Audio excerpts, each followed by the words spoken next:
Hey, okay, it works vertically. Hi, y'all. Sorry, I'm just getting situated on TikTok. Sorry, I'm running a little bit late. Hi. All right. Now I'm just gonna go live on TikTok really quickly. All right. And I think we're good. I think we're good. I think we're good. I think we're good. Yes, we are. You know what I do need though? I think I need, do I have my other charger? Yes. Okay, I might need my other charger. What's up, y'all? Hi. Let me see if I can bring these closer together. Let me see if I can do this. And y'all, this is also, I've never gone vertical on YouTube. Hi, Ben. Hi, Holly Love. Hi, Jim. Hi, Nicole. Hi, Claudette. Hi, Yogi. Florida. Hi. Michaela, what's going on? Hi, Carmen. Hi, Katie. All right. Oh, TikTok is up. All right. Hi, y'all. So I'm going to be doing a little bit of back and forth. What's up, Tiana? How are you? Hi, Lyric. How you doing, love? Ashley! What's up, Queen? How you doing? Ryan, thank you. This is my favorite outfit. It is going to be the outfit of the spring. What's up, Jack? Oh, Jack, I miss you so much. How you doing? Thank you for the crown, Nicole. Thank you. I am going to be toggling back and forth, y'all. So yeah, I got a couple messages asking if I could do this on the Tube of Y as well. So I'm going back and forth. I'll be going back and forth. Jillian, thank you. I got this at the D-Lander when I was at Disneyland. I'm pretty sure that they have this at, hi Roger. I'm pretty sure they have this as well at Walt Disney World now. I think you can get it there. I'm not sure. Thank you very much, Ben. But this is like, as soon as I saw it, it was one of those things, y'all, you know, like, do we need these things? Like, no, not really. But I saw it and I was like, I have to have it. I have to have it. And here it is. James, thank you for the heartbeat. Thank you, thank you, thank you. Antoinette Forte! Oh my goodness, Joey. Can you all please MP Joey in the chat? I know that this is particular to TikTok. Joey, love you. Thank you so much, Joey. Shell, thank you so much for the heart puffs. All right, y'all. Those balloons were amazing. Oh my goodness. Thank you so much, Joey. Y'all, first of all, hi. It's so good to see you. Thank you for coming over here on the Tube of Y. Thank you for coming over here on the TokTik. I am so glad to get to have you all here. I have missed you all very, very, very much. It has been a while. I've lost track of time completely. I don't even know how long I've been home for at this moment of time. And it has gone by so fast in so many ways. Just like a quick rundown of what like my day typically looks like when I'm at home. I wake up, I get an edit together if it's not already, and I post it. And then I'm working on another edit. I go to Starbucks, I work on the Tube of Y content and the long form content. And then eventually I try to get a workout in there and I try to have like some self-care, but I get lost in the sauce. I really get lost in the sauce. So it's been nice to be home, but at the same time, it has been like so fast as well. So it's so good to get to see you all. It's so good to see you. Oh, my biscuits. Maria! Love you, Maria. Love you, love you, love you. Thank you, Maria. How you doing, love? Corey, what's up, twin? How y'all doing? How are you? How are you? How are you? Kitty, thank you for sharing. Corey, how was your day today? Jordan, what's up, Jordan? Tangi, it's so good to see you. Paxton, what's going on? Yes, I'm on TokTik as well. I'm on the TokTik as well. So that's why I'm swapping back and forth, y'all. Thank you very much, Ben. You know, long form has been figuring it out. Like for short form, I very much have like my my process. I've been calling it my PEMDAS, my order of operations, where I don't really have that yet, but I'm figuring it out for more long form. All right, y'all. So, I need to turn on multi-guest. Thank you, Kitty. All right, so let me turn up, let me see how I do this. Okay. There's that settings. Kitty, is that something that I had to do before I went live? Hold on one sec. We're just gonna make this easier. Is that something I had to do before? My goodness. Um,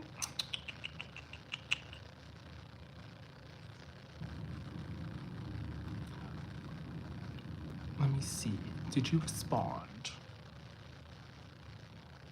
Oh, thank you, Jess. Okay, Kitty, I was just gonna call you. My invitations. My invitations. Got it. Okay, so now. Hi. What was that? It should be in my settings. Okay. Settings. Ebay. It says comment settings, moderators, muted accounts, and blocked accounts. Ebay. What happens if I go into guests? Oh, yeah. I think, yes. I think y'all think, allow viewers. Okay. Mm, hmm. Hosts, maybe? Definitely not that. I might have had to turn it on. Did I maybe have to turn it on? From multi-guest? Really? Okay, let me see if Jess commented. Let me see if Jess commented, y'all. Thank you very much for your patience. Thank you for your patience, y'all. Okay. Let me see if I look in here. Okay, I think I got it. Multi-guest. Nope. Allow requests from followers only. Allow requests from viewers. Yes, I'm gonna do that. Multi-guest. I think it's on. A flexed panel. Okay, maybe I'll do that. Switch. Okay, we're making progress. I got Kitty, and then I'm gonna pull up Jess. Jess, can you send again? Oh, there we go. Is that Steph? I think I got Steph.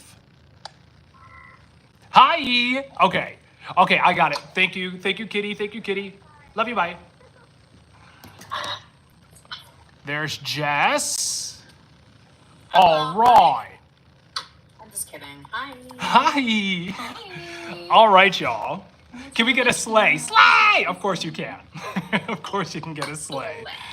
Yes. All right, y'all. So I am on the Tube of Y, and now we are set on the Talk Tick. Hi, Jess. Hello. What's up, sis? Hi, kitty girl. And then also, let me look in here as well. Holly. Okay, so I got to get more boxes, y'all. Sorry about that. Yeah, we can do that for you. Oh, you can? Yeah, the mods can switch them around. Oh, okay. Let me add. Hello. I was gonna say, go ahead, Jess, because you know you play with it more than I do. Oh. I was like, is it okay? I'm for it. Oh my goodness. Hi, beautiful. There we go. Okay. What's up? Okay. Thank you so much for the roses, Tinker. Thank you. Thank you. Thank you. What's up, everybody? Hey, y'all. All right. So we are here on the Tube of Y, and then we are here on the Talk Tick. Amazing. Hi, Ann. How you doing, love? This is Shelly. Is Shelly in as well? Hello. Is Shell in as well? There Shelly is in. Okay. What's up, Jess? Amazing. Beautiful. Y'all, the fam is here. The fam has made it in. I'm so excited. I'm so excited. You know, so first of all, you know, let's so first of all, thank you for being here, Mod Squad. Thank you, fam, for being here. You know, it's very rare that we all get to have like this moment together and get to all be here at the same time. And it's very important to tell everybody that just none of this functions going live in the parks, managing the chaos that can sometimes be my complete and utter disorganization, and no plan is the plan. And what this group of people here have done for me speaks beyond words. So please make sure that no matter what, we are always giving them the love and the respect that they deserve, because not only are they incredible people, but they have filled voids in my life that are worth a lifetime. So I appreciate y'all. I love y'all. Thank you for everything. And none of this can be done without you. So thank you very much for being here. I appreciate y'all very much. Very, very much. We love you. We love you the mostest. Come on. Come on, it will not let me send you a request. So can you try and request to be a guest again, please? Can't. He doesn't have enough followers. He should be able to go Is that for Mike? without his camera on, though. Okay, let me see. Yeah, he should be. Okay, I think I got Mike. Mike, you're good. There he is. All right. Hey. Hey. We're all right. And this is only my second time ever doing boxes. So for my tube of, And I see Molly down Molly there. D. Molly. so this Yay, is I am here. Molly, that's enough. tube of why. This is what it looks like on the Toctic right now. We have boxes. This is our entire mod fam. And so that's our setup over on the Toctic right now, y'all. Molly D, do you want to box, my love? All right. I'm definitely not turning on my camera. Hello, Shelly. I had another tooth extraction for implant, so. Oh my goodness, you doing, Mike? You doing okay? I have something to send you. Oh, Brian's in the chat. I see Brian. Hi, Brian.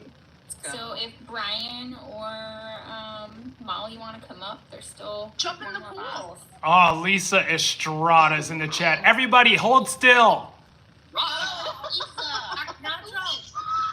All right, I'll send you an invite, Brian. Hi, Trista. How you doing, love? Cool. Thank you very much. And y'all, thank you so much for joining us on the Tube of Why, and for being here. And yeah, because a couple friends, they messaged and said, like, we don't have Toctic. And so I was like, you know what, at the very least, I really want to be able to go on Tube of Why for our friends that do not have the Toctic. So here we are, y'all.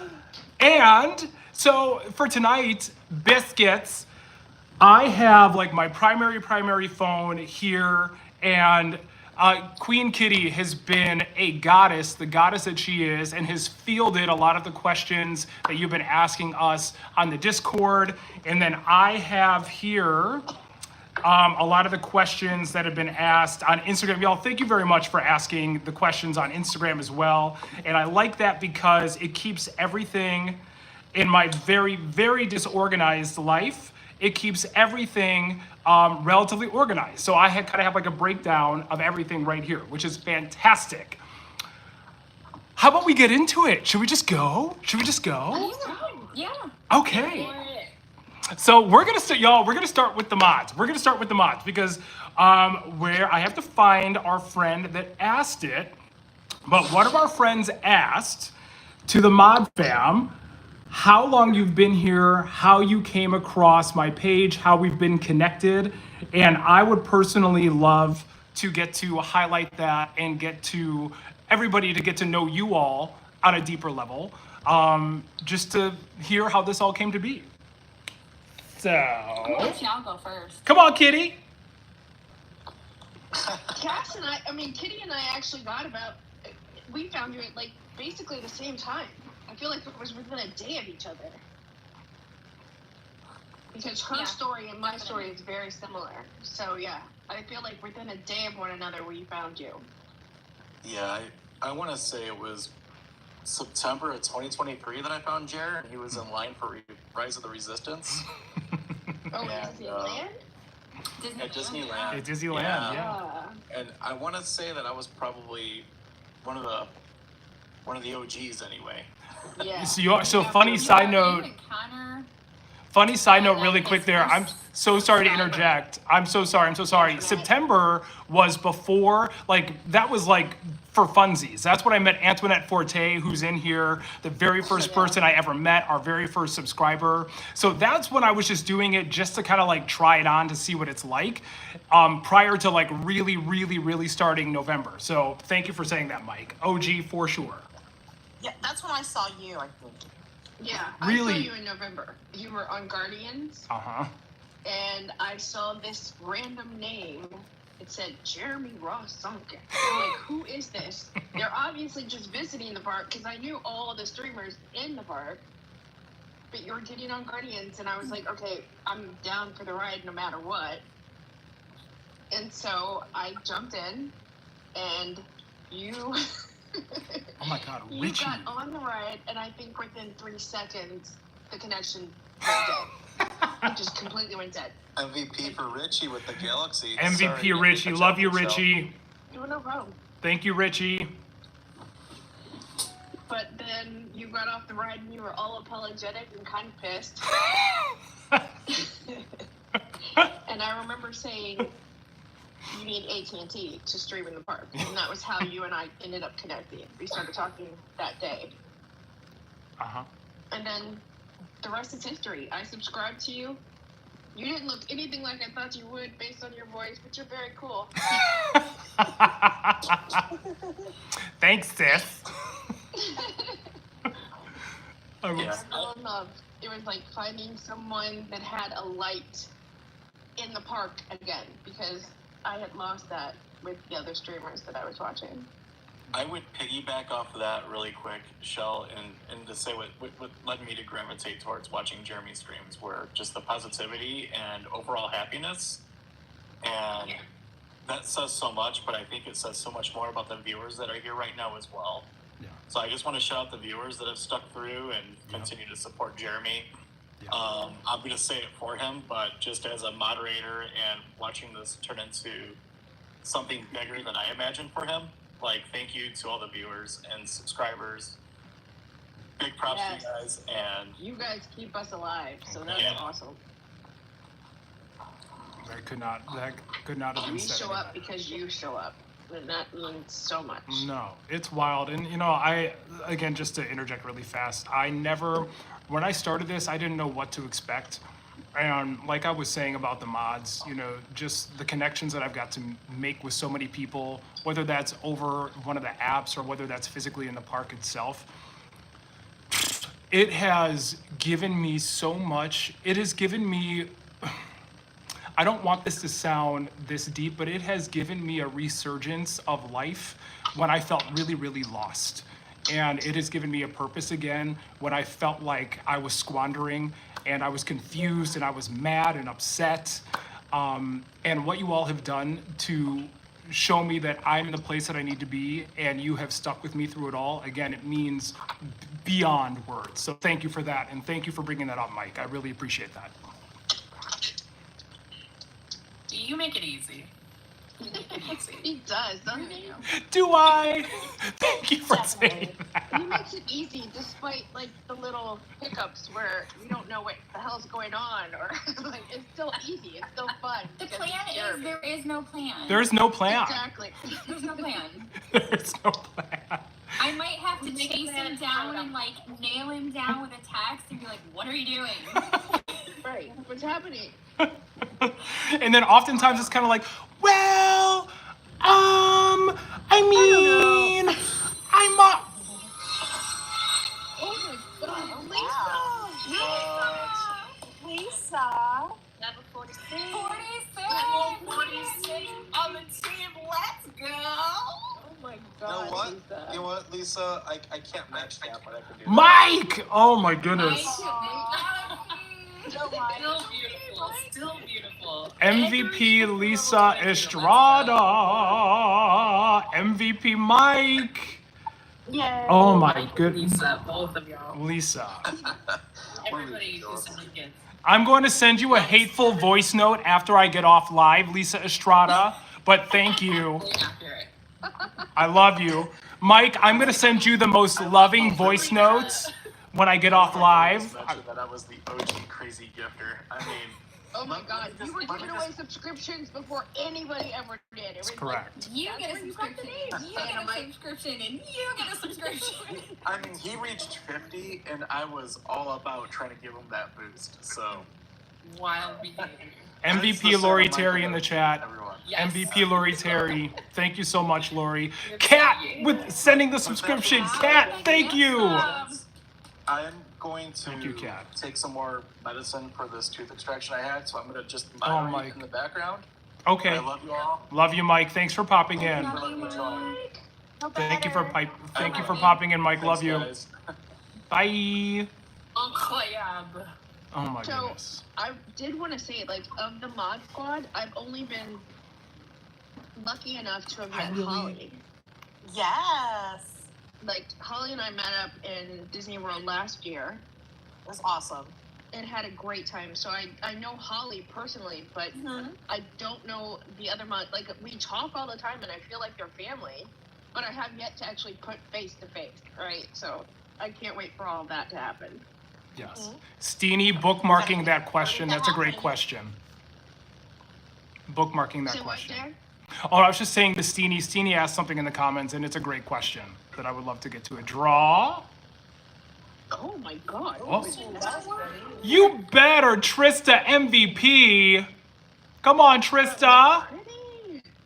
Oh my goodness. So I would say that I found Jeremy probably the second week in November. He was walking from the Figment Pavilion to Guardians of the Galaxy.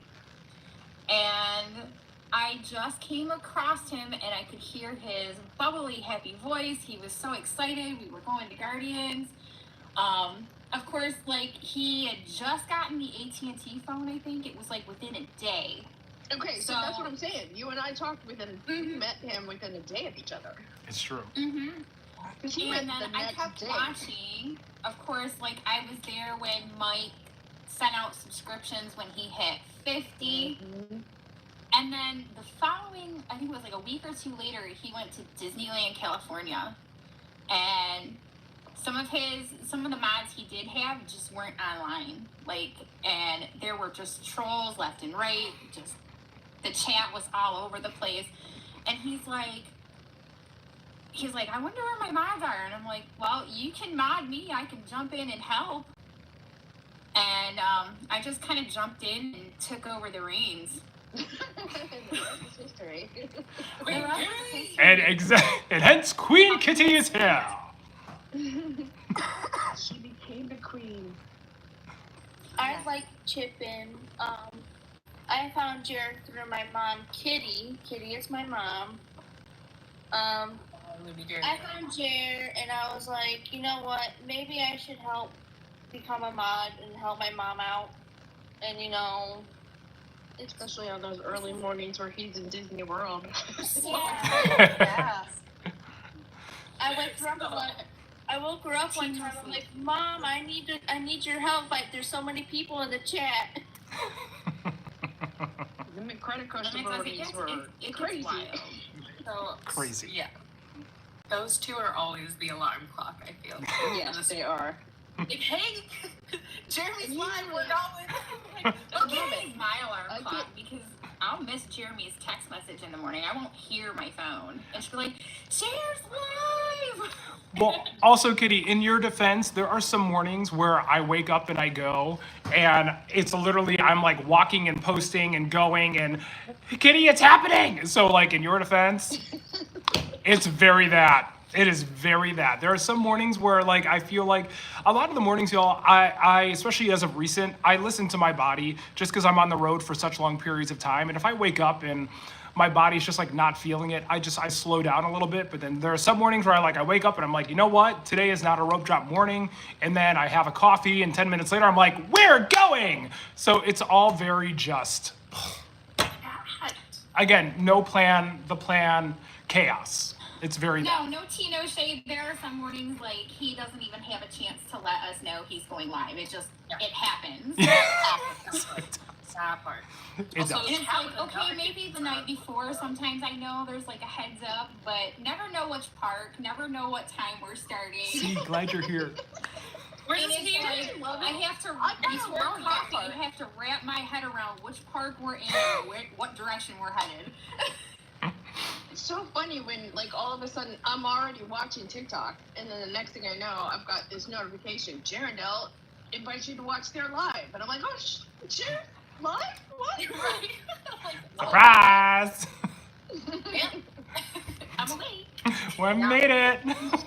Mine's been watching mod with one eye open while he's on Incredicoaster, and I'm like, okay, we're going God. I mean, like the Jen immediate, Good. like 1,000 people in the stream right from jump because we're on Incredicoaster. Yeah.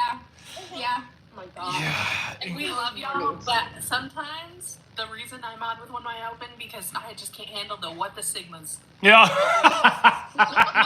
Stuff. Which I still don't rightfully know what that means, if I'm being completely I honest. don't either. I got nothing. Literally got nothing. So it's going well. It means education is failing our youth. That's what that means. Hang on, I see our little We all have Lily Love. I need a thesaurus. There's our Lily. Where's Lily Love? Or the skivity, I know, Shirog, literally that. Get the Yeah, what? we don't get to see very often because she works at the park. Lily, it's good to see you, love. She's got dreams on. Ryan J as well. Thank you very much for following, Ryan J. Appreciate you. Lily Love, how you doing? I am currently at the TTC right now. Ugh. Oh, poor thing. Oh no. I am leaving from being there for maybe like an hour. It was crazy. Hi, Nikki. Oh my god. Oh no, not the Well, TTC. Oh my goodness. The TTC is just. Long wait times, but it was fun. Mm-mm. I don't know why you're so mad at the TTC. Oh my god. My good sister. Let's talk It's this not out. that bad. My good sister. It's little not much. that bad. The worst place in Sis. the world. Even the birds hate it there. Look. But they have the best green coffee. I mean, they have that Joffrey's right now, and right there, and I love my girls that are there. However, between the monorail not functioning first thing in the morning and having to take the ferry, if you miss the first ferry, Forget it. good luck. Good luck. If you miss that first ferry at like 6:45, you're done. You're cooked. Not really. That's way too dramatic. It's way too dramatic. You're not. Like my last. You know what? Actually, no. You know what? When I rope dropped Tron, I missed the first ferry. I was a little bit late. The one recent where I was actually the first person on. However, I got on the second ferry. I was on the ferry again by myself. Don't know how that happened. And even though it was backed up pretty far by the time I got there, most people are going to Fantasyland, so like Tomorrowland takes a little bit longer for people to kind of like congeal, rather than if you're trying to get to Fantasyland, good luck. Good luck. My goodness. So the TTC, just sorry to interject here, the Go ahead. TTC is the transportation center in Walt Disney World. Correct. So you can transfer between parks at the TTC. You either have to take the monorail or the ferry. Or the ferry. Oh my God, Lily is literally showing off the TTC as we speak. There you go. There's the TTC. See, our Disney World correspondent, as Molly said. Please hold. Oh, there's the tram. There it Oh is. my god. Holly and I got lost in the TTC parking lot at one point. Been there. In there. We got very lost. We walked at least 1.5 miles trying to find her car. We got on the wrong tram. No, I think that It was did- an F5. It did not go well. It did not go well. At all. At all. There's a lot of blisters. Yeah, a little bit. I think that's a canon experience, getting lost at the TTC. It's a rite of passage. Literal rite of passage. I look forward to it someday. Bernadette, Tomorrowland is a great start. It's way easier than Fantasyland, especially if you get there a little bit later. Completely agree. But So we've got some really good questions here on Discord. Are you ready? you know what? I'm ready. I'm ready. Let's do this. So our beautiful friend Monique asked, funniest dating story of recent times. Let's get it juicy right Wow. off. Funniest dating story. Oh my goodness. Okay, so I hate to be kind of bored. I'm gonna have to think about that a little bit because it has been so long since I've been on a formal date that. Oh God. What's a date? What is that? Who's she? I have no idea. That part. I don't know her. Yeah, as of recent, nothing, nada. Well, I think she just means in general. Recent memory. In So- recent memory. Sure. Recent memory. Okay. Okay, y'all, he really isn't lying when he says into the room where none of the magic Literally happens. none. It cracks me up every time. Oh my But- God, my coworker thought that was the funniest thing about the board, because I showed her she's trying to stay at the boardwalk inn, and I showed her your video, and she thought that was the funniest line. Into the room where none of the magic happens. And- Like, yeah, that's a return, like a repeating theme. And y'all will know that first video that I post where that's not there, start asking questions. I give y'all permission. I got your number. Wow. Like, Who did we meet? chatting. I give y'all What's his permission. We need his social security immediately. Got it. We're set. Got it. Period. Delete that Facebook real stalking. I'm trying to We've got think. some friends saying thank you so much for streaming on YouTube because they don't have TikTok. You're very, very well. Who was that, Kitty? Some of our friends don't have TikTok, Yes. so streaming on the YouTube, Yes. they're saying And- thank you for that. And thank you for being here, y'all. Thank you, thank you, thank you. I'm going to think on that, though, because I don't want to leave Monique hanging, especially if Monique's in here, because I have some horror dating stories, but I'm going to try to think of a good one. I got So there is a question here from Michaela, and it says, is creating content full-time everything you would hoped it would be? And is there any challenges you didn't expect? Oh my gosh. Jen Good, I love you. Wow. Whew. Prefacing that with, I wanted to do this since I was a kid. I always credit a group called Theme Park Review, Rob and Alyssa Alvey. They are the first people that I've ever, there was a video that I watched in elementary school. It was called America's Greatest Roller Coaster Thrills in 3D. I still remember it like it was yesterday. So I used to like literally sit in front of the TV with like the one red, one blue glass and pretend like I was riding roller coasters. And then it was Theme Park Review, Rob and Alyssa Alvey, who they used to go around the world showcasing all of these incredible amusement parks and roller coasters around the world that I never knew existed. And they basically made a bunch of like music videos. And they were amazing. They were incredible. And they were so much fun to watch. So it was because of Rob and Alyssa Alvey that I ever had the thought of, you know what? Like, this is something that I could do. But then life happens, right? So to get back on track with the question, it is. It is everything and more that I would have thought that I ever could have wished that it could be. That doesn't mean that it hasn't come without its frustrations. TikTok can be infuriating. There have been things that have happened with TikTok that go beyond words, and you have no control in the matter. No matter how many messages you write, no matter how many people you try to reach out to, how many addresses, there are some things that are just out of your control, and that has been really frustrating at points. And then also just, I think for me, the emotional aspect of it. Just because when I started this, I didn't know, A, what to expect, B, if it was going to be sustainable at all, C, along with that, how long I was going to be able to pursue and do this for. And so I think the emotional aspect. So like, for example, early on, y'all know, there were days that we were live streaming 8, 10, 12 hours a day. And my God, is that exhausting. On a couple of like 17, 18-hour days. And it's like between that and then, creating the content and editing the content, I don't have editors. Thank you so much, y'all. Dayton, thank you. I don't have editors. I shoot, I film, I edit, whether that's long form or short form, I do it all on my own. So there were days where we'd be live for that many hours at a park, and then I'm awake until 2, 3 o'clock in the morning editing, and then I'm at road drop the next morning. So finding work-life balance has been the hardest part. And I said in one of the questions this morning, like, I forget what it's like to be a human sometimes. And I know that sounds kind of ridiculous, but my mind is always going of like, this is what I could do. This is what I could do. I have to do this. I have to do this. I still have to edit this.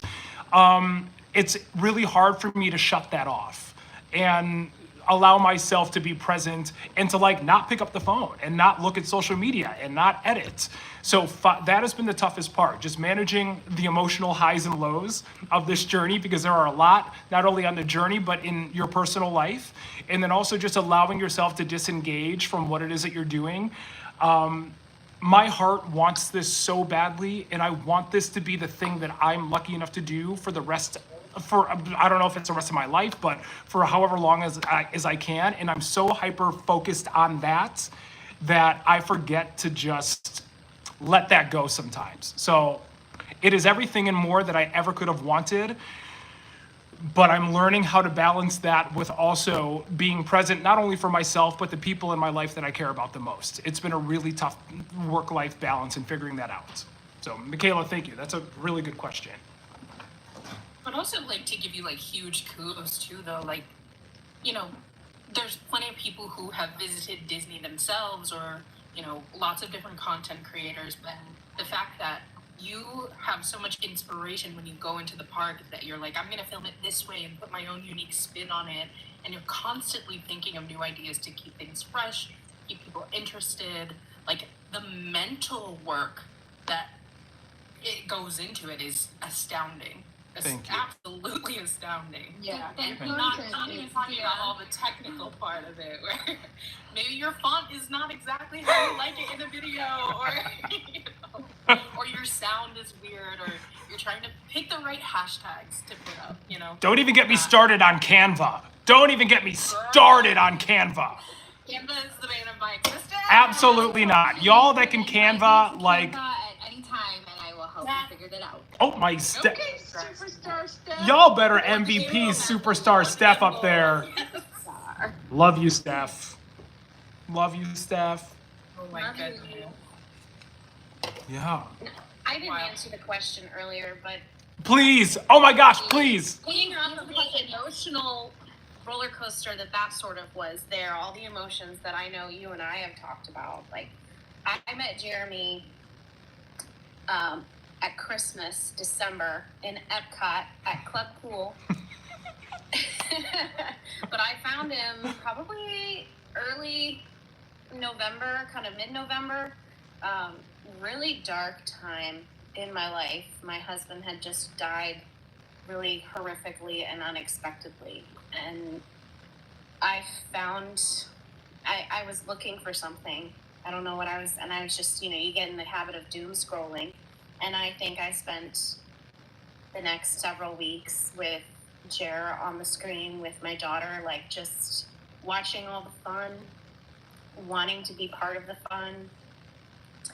And so I said, you know what? To heck with it. We're going to Disney World. And we got on a plane and we stayed at a resort. And then I saw that he was there. And it was just kind of history after that. Because I remember when you found Jer and Yeah. Charlie got on, was it Guardians? Got on Guardians. Guardians. Yeah. the record, I remember she everybody is not cheering going her back on. that ride. So good. She will not get back on that. She will not do. You know what? She tried it, and she faced her. She feelings. did. Kudos to her. She did something that scared her, and she was a trooper about it. She was. Yes, she was. Yeah. Ryan Smith, really quickly. Well, Thank when you I so met much, you, Ryan. Love you, Ryan. did, Thank you. Yes, Holly. I did get to meet you. I've met Brian. I've met Mike. I need to meet the rest of them. And then I'm not sure if Ashley's in here, but you got to meet Ashley. I did get to meet Ashley. I'm not sure if Ashley's I in thought it was here. so cool for Love you, to Layla. watch, Thank you. y'all. Yeah, and How you doing, love? it's just been, you know, when you have something horrible like that happen to you, you do search. You go looking for meaning again, and I have grown so much over the last year and a half almost, and a lot of that is because of Jeremy's friendship and all of your friendship as well. No. So I'm gonna start crying now. No, No, that's we love having you. I That- love you.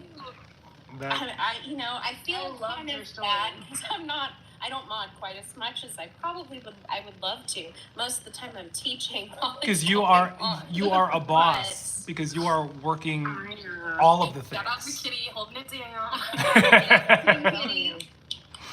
Oh my god. But I love you all. So, Love and all you, of our Steph. viewers. There's so much positivity on a daily basis that just has kept me together. 100%. It's one of I the agree. most active communities, I think, anyway.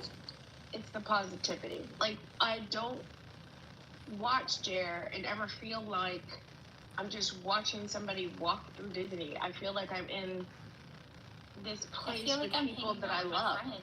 Exactly.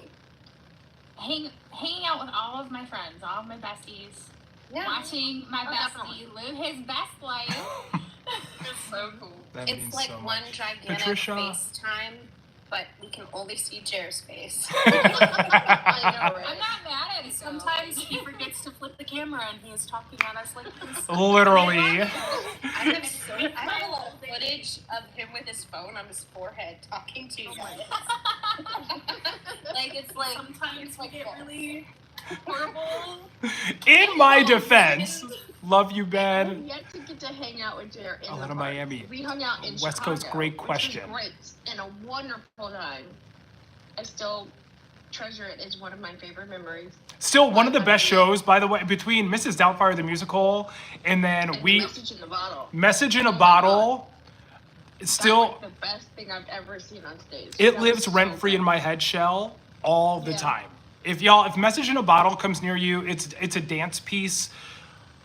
All Sting music, all the music of Unbelievable. Sting. It's freaking phenomenal. It's so good. But Unbelievable. yeah, I got to hang out with them in Chicago and I loved it and it was a unique experience. I just now want to actually see him in the park like everybody else has. That's what I'm looking forward to. Lisa Estrada. We'll get there though. Like you and I both Yeah. need to get down, at least down to Florida to meet everybody down there. Well, then that kind of leads into another question, and one that I've gotten a lot on Instagram is just about meetup. And, I've spoken on this a little bit of how I want that to be something that is a part of this year so badly, to be a meetup and a gathering. I want that so badly. And I've been really forthcoming in saying that a little bit of it stresses me out a lot just because when you're at the parks with a bunch of people, that is a lot to orchestrate. And that just kind of like, I don't know how that looks like. Is it like, does it like, you know what, we're gonna do this, but we literally have an itinerary. Doesn't matter how long the lines are. We're going to Tower, we're going to Rockin', we're going to Rise, and we just kind of go doot, doot, doot, doot, doot, doot, doot. Or we just do it at like Dave and Buster's, or like somebody even mentioned like a cruise at some point. A cruise would be so easy because we're all in one place. So it's like, it would be. The thing about a cruise is like we'd have to put like I said, guards at Jeremy's door. No. Like, let the man sleep. No. Not even. Julie Hickson, you are an OG. Julie Hickson, I met you so early in this, and you and your family, love you, Julie. So all that to say is that is something that I want to happen so badly this year, whether that's world, whether that's land, putting it to the community and asking what is easy for everybody, what is accessible for everybody. And that is something that I very much want to come to fruition. There's a lot of moving factors there. But that is something that I really, really want. And then people are also asking about merch. We're working on it. We are working on it. I'm trying to figure that out. Really though? What? I said, are we really though? 'Cause I've been trying to get you on that merch train for like a year. You have, The yes. merch plug, okay? So can we please? That Jennifer Good has also been instrumental. The merch would be good. Probably World Anywhere October to the 12th. Honestly, Nicole, that's great timing. I love it. I love it during the holiday season that way. I love it then. So much fun. Like I'm honestly waiting for the meetup though, because like I'd like to get some shirts from Rel that say Mod Squad on them. Yes. Yes, y'all know Rel, theme park. With all of our Theme park lifestyle, y'all. Like jerseys. Yes. Jerseys with Jared the jerseys. on the back. Yes. We got Mick5 in the house. Hi, Paula. Yeah. Let's go, McFly. Let's go. Y'all, shout out to all the tappers, commenters, sharers, gifters. We see you guys. Thank you. You guys are rocking. Thank you all very, very, very much. Lisa Estrada, if you're still here. Do you have another question, or we've got some more that I can pull from Discord? Let me grab one here off of Instagram really, really quickly. Let me catch up. Okay, so this is another one that I've gotten a couple times. From Jay Peterson. What keeps you in Chicago? Wouldn't it be easier to be in LA or the Orlando area? Great question. Yes, it would be. It would be way easier. I said in one of my stories earlier today, Florida is just not for me. It's just not for me. I love visiting. I love being in the Orlando bubble. I love being in that space. But as a whole, Florida is just not for me. Southern California, on the other hand, I've been going to Southern California parks since I was a kid, since I was in middle school. So there were tennis tournaments in Tucson, Arizona, and Phoenix that we'd go to every single year as a family. And then after that, some of the years we would drive up and we would go to the parks all the way up to Magic Mountain, up to Six Flags. And not only do I have kind of like that emotional connection with Southern California, but some of my best friends live in Southern California, and it's just somewhere that I've grown to be very comfortable, and I feel like I know pretty decently for not living there, just because I've been there so often. So if I were to move anywhere, that would be the spot. What I don't necessarily elaborate on, and I'm only going to touch on this a little bit, y'all, just because I don't want this to be a driving factor. A lot of the hang up for me is the emotional aspect with my family. My parents are getting older, they're nearing their mid 70s, and I have this crippling anxiety and fear of something happening and not being here. And though I travel all the time, having home here is comforting for me because I know that I can come back and I have a place and I can be there, and that doesn't mean that that changes if I'm living somewhere else. For me, it just feels different. Some of you know I have a sister that is very, very sick. So being away from that, and it's really hard for me emotionally to take myself away. I've been ready to leave Chicago for years, but emotionally it's hard for me to get to a place to disengage in a way that is that feels permanent. So that's been hard for me. It doesn't mean that that's not something that will happen at some point in life, but right now I have a tremendous fear in doing that. So we're working on it. It's a work in progress, right? It's a work in progress. That's a great question. I'd be sad if you left Chicago, so I'm just going to throw my 2 cents in there right there. Yeah, there's no way y'all are leaving Chicago before I come and get Portillo's. Okay? Girl! Don't leave Chicago. I need a cake shake. Look. Period. Oh my God, they are so good. They are I so want good. it. Portillo's, There's cake shake, Portillo's in done. Florida, so you can have them when you go to Florida. I'm gonna be honest. Oh Look, it's probably not the not the same. same. It's not. See, I know it's Kat not the and I don't know if Kat's in here, but Kat and I have gone, and it just wasn't like we got to take you to like OG over here downtown, and Big clock in the middle. look, we're giving you the full experience, Jess. You're getting I'm gonna order for you. We're getting 2 jumbo hot dogs, Chicago style, a croissant beef and cheddar with hot peppers. We're getting a chocolate cake shake. We're getting a large cheese fry. Like we're doing the whole Even experience. their lemon cake is really good. This is the soundtrack to my soul currently. Let's go. So hungry now. That is legit my order every single time I go. For me. Come on, Naperville. Exactly. It's been 20 years since I've been I'll in swing Chicago. by to Kitty, and then Kitty will take the train. Me too. I'm shaking it up from here because it's Yes. so much easier than driving it. Yes. Oh no, baby. I will hop the train and Well, ride right up. Jess, at some point, oh my,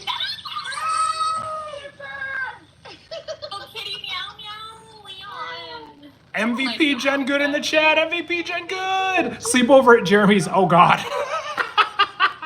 Like, honestly, that would actually be kind of fun. I don't have necessarily the most space, but we'll make it work. We'll make it work. Listen, Love you, Jen Good. We can always all come towards Detroit. Okay. oh my god, the cat scared me. Yes. Holly, Megan. that is so true. Holly, I'm not sure if that was in California, but there was a point, Holly just texted in the chat. There was a point in one of my lives that Holly was the only person in the live. and she did not leave. What? That was the first time I saw you. Mhm. Yes. Oh my god. And you were talking to me, and it was just the two of us. Just and the two of I was us. sending you coins because I felt so bad because he was so sweet, but it was just the two of us. And then This was somehow, before November. yeah, this was like when he was just starting. Like he was just getting on TikTok. And I had to like a situation where I had to get off my phone and I didn't get to follow you. And then so thankfully a few days later, like, the algorithm brought me back and I got to follow you, and it's just been wonderful ever since. And I'm so grateful that I know everyone and all the friendships that I've made, and it's just it's been the biggest blessing. I love you guys. Love you, Holly. Holly and I found each other again because we used to have a creator in common. We But did. I was actually moving away from that stream little girl. as she was coming in. So like we kind of crossed, but we didn't know each other that well. And then when she found Jeremy is when she and I actually kind of connected and talked and got to know each other. And then I got to meet her, and it was so awesome. It was perfection. It was meant to. Yeah, it was awesome. It was. Molly says she remembers the days of 7 and 8 viewers, and Jer was so humble and appreciative. You know, the thing that's wild, I was y'all, cussing on the other side of my screen. is, you know, people, Hi, Tanix. it's, I don't, by no means do I want this to be like preachy or whatever, but it was, you know, starting to go live, because people will ask me, that's a lot of the other questions that I've gotten as well are around content creation and getting started and whatnot. And, you know, when you're getting started doing content or trying to go live, whether that's on the Tube of Why or whether that's on TikTok, you know, it is a true test of patience, of persistence, of tenacity, and just confidence. Confidence for sure. And then I think what, you know, a lot of people before they go live, what they don't know is just, and this was a learning thing for me, I'm naturally really, really chatty. Thanks, Mom. My mom's got the gift of gab and she gave it to me. And, you know, carrying on conversations can be really hard, and getting to connect with people and, you know, ask questions and engagement and whatnot. So, you know, it is just, if you are persistent, if you are patient, if you are stubborn to a certain degree, being stubborn can be a good thing. And you're just a willingness to just welcome people and talk to people and ask them questions. You never know what can happen. So that's kind of like a question that answering that. Self-deprecation too, because that was always fun. Like you're quick to make fun of yourself, which makes other people comfortable. I mean, like I love that about you. You will say something, and I will just be cracking up because I know it's true. You better believe it can is. Relate to it. It's awesome. Look, that's what I love about you, I call it my. Tanix with the Rosa title snatch. Thank you, love. I call it like I can be, and I say this with nothing but love. It took me a long time in life to say this with love. I am one of the dumbest people I know, and I wear that as a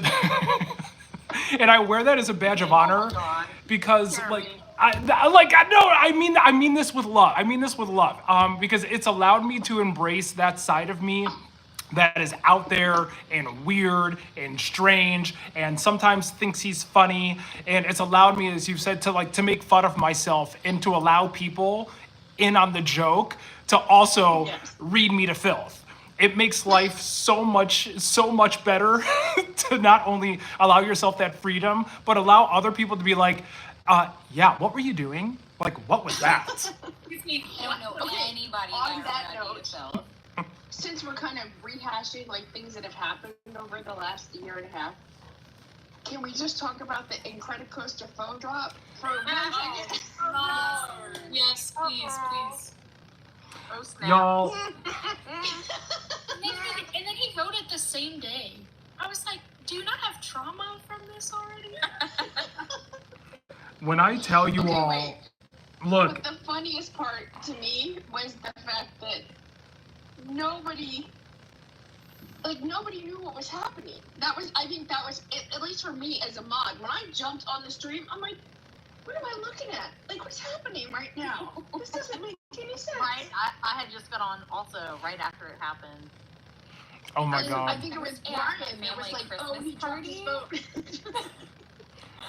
Here. And I got an SOS message. Have mercy. Oh my gosh. I remember That was him before I being did. like so upset about it. I, So upset. you know, I was so mad at myself. You know, like, look, at the end of the day, I have done things on this journey that have been a misstep, and I can own that. I have misstepped on this journey, and there are some things that, you know, you look back and you cringe, and that is one thing that no matter how many times I relive it in my head, I'm going to cringe for my life. Oh my God, I thought it was wonderful. Oh my God, you know, it was one of It those. was awful, but it was wonderful hysterical at now. the same time. Oh my gosh. That phone has 9 lives for sure. Well, that's what's crazy, right? Is so basically the short of it is it got caught. I was sitting next to another single rider, and we got caught in the shuffle of the bag. And then I was like, oh, let me move my stuff so you can put your things where they need to be. And then I completely tumble-teed the phone. And in retrospect, looking back, all I needed to do was just let it fall, was just let it drop, because it would have landed right at my feet. It would have landed at my feet. But me being the person that I am, I was like, oop, gotta grab it. And then it became like this juggle game from HE double hockey sticks. And then of all places for it to fall, not only did it fall overboard, but somehow managed to fall through the crack between the train and the station. And not only did it not break, the one time you really want your phone to just disappear and disintegrate and never, I was like, I will take the hit, I will pay for a new phone, it's fine, it's fine. Not only did she have the audacity to live through that experience, she lived facing straight up. I mean, come on. Are you kidding me? You couldn't at least... The camera was angled so we could see the trains coming and going and coming and going and coming and going for like an hour. And so TikTok finally shut off his live when we messaged them. But you know what this And there's is? always that wonderful video of him like leaning over the side and looking at it. That's the best one. Yeah, this is growth. We're talking about it. You gotta love you made that mistake. It's hysterical. I'm sorry. I laugh at things my I God. shouldn't. It's fucking hysterical. Well, like, you're talking about, you know, people letting people just like, you know, not rip you a new one, but you were talking about like letting, you know, having fun with people, letting people, you know, laugh at you. And that's part of learning to love yourself, because that is also what part of this journey was for you. Yes. Is learning to love yourself, not just be free. That's part of it.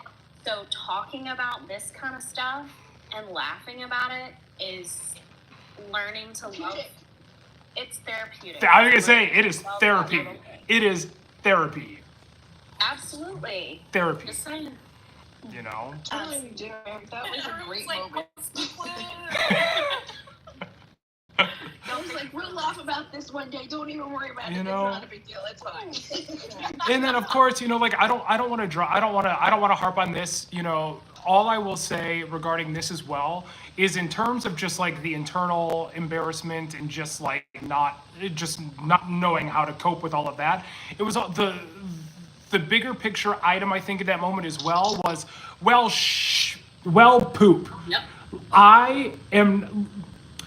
Live streamers have a rap.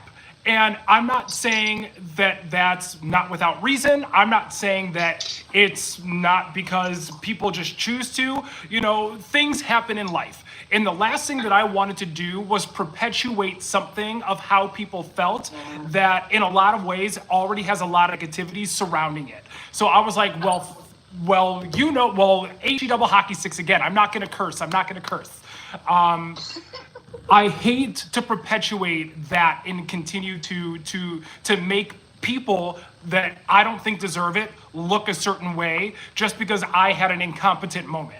So like that was also kind of like another part of that layer of just like, my God, Are you kidding me? What are you doing? What are you thinking? So it was all very convoluted in that as well.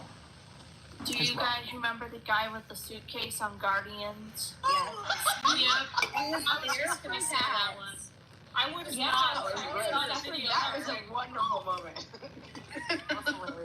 It was really And the eject button. I'm sorry.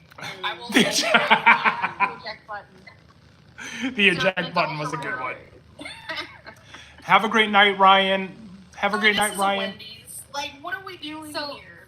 I don't know if Ryan's going, but he did put a question in the Discord, and it says, "What do you do to stay in good spirits when things are gloomy?" You know, He calls his besties.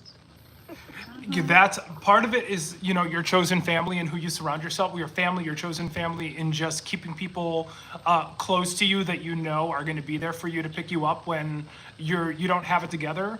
And, you know, everybody that you see in this box right here, they have not only given me space to allow myself to project how I'm feeling, but they have been instrumental in days where I feel like I haven't been able to keep it together. And there have been some days. There really, really have been. And then, you know, you kind of do this full circle thing, I think, when, oh, look at that, a puzzle piece. I love that. There's like this full circle thing that happens, at least with me, where, you know, there are days that I wake up and immediately again, it happens and you're just kind of in this mindset. And a lot of the time, sure, maybe it's driven because, you know, you're tired or something happened or whatever it is.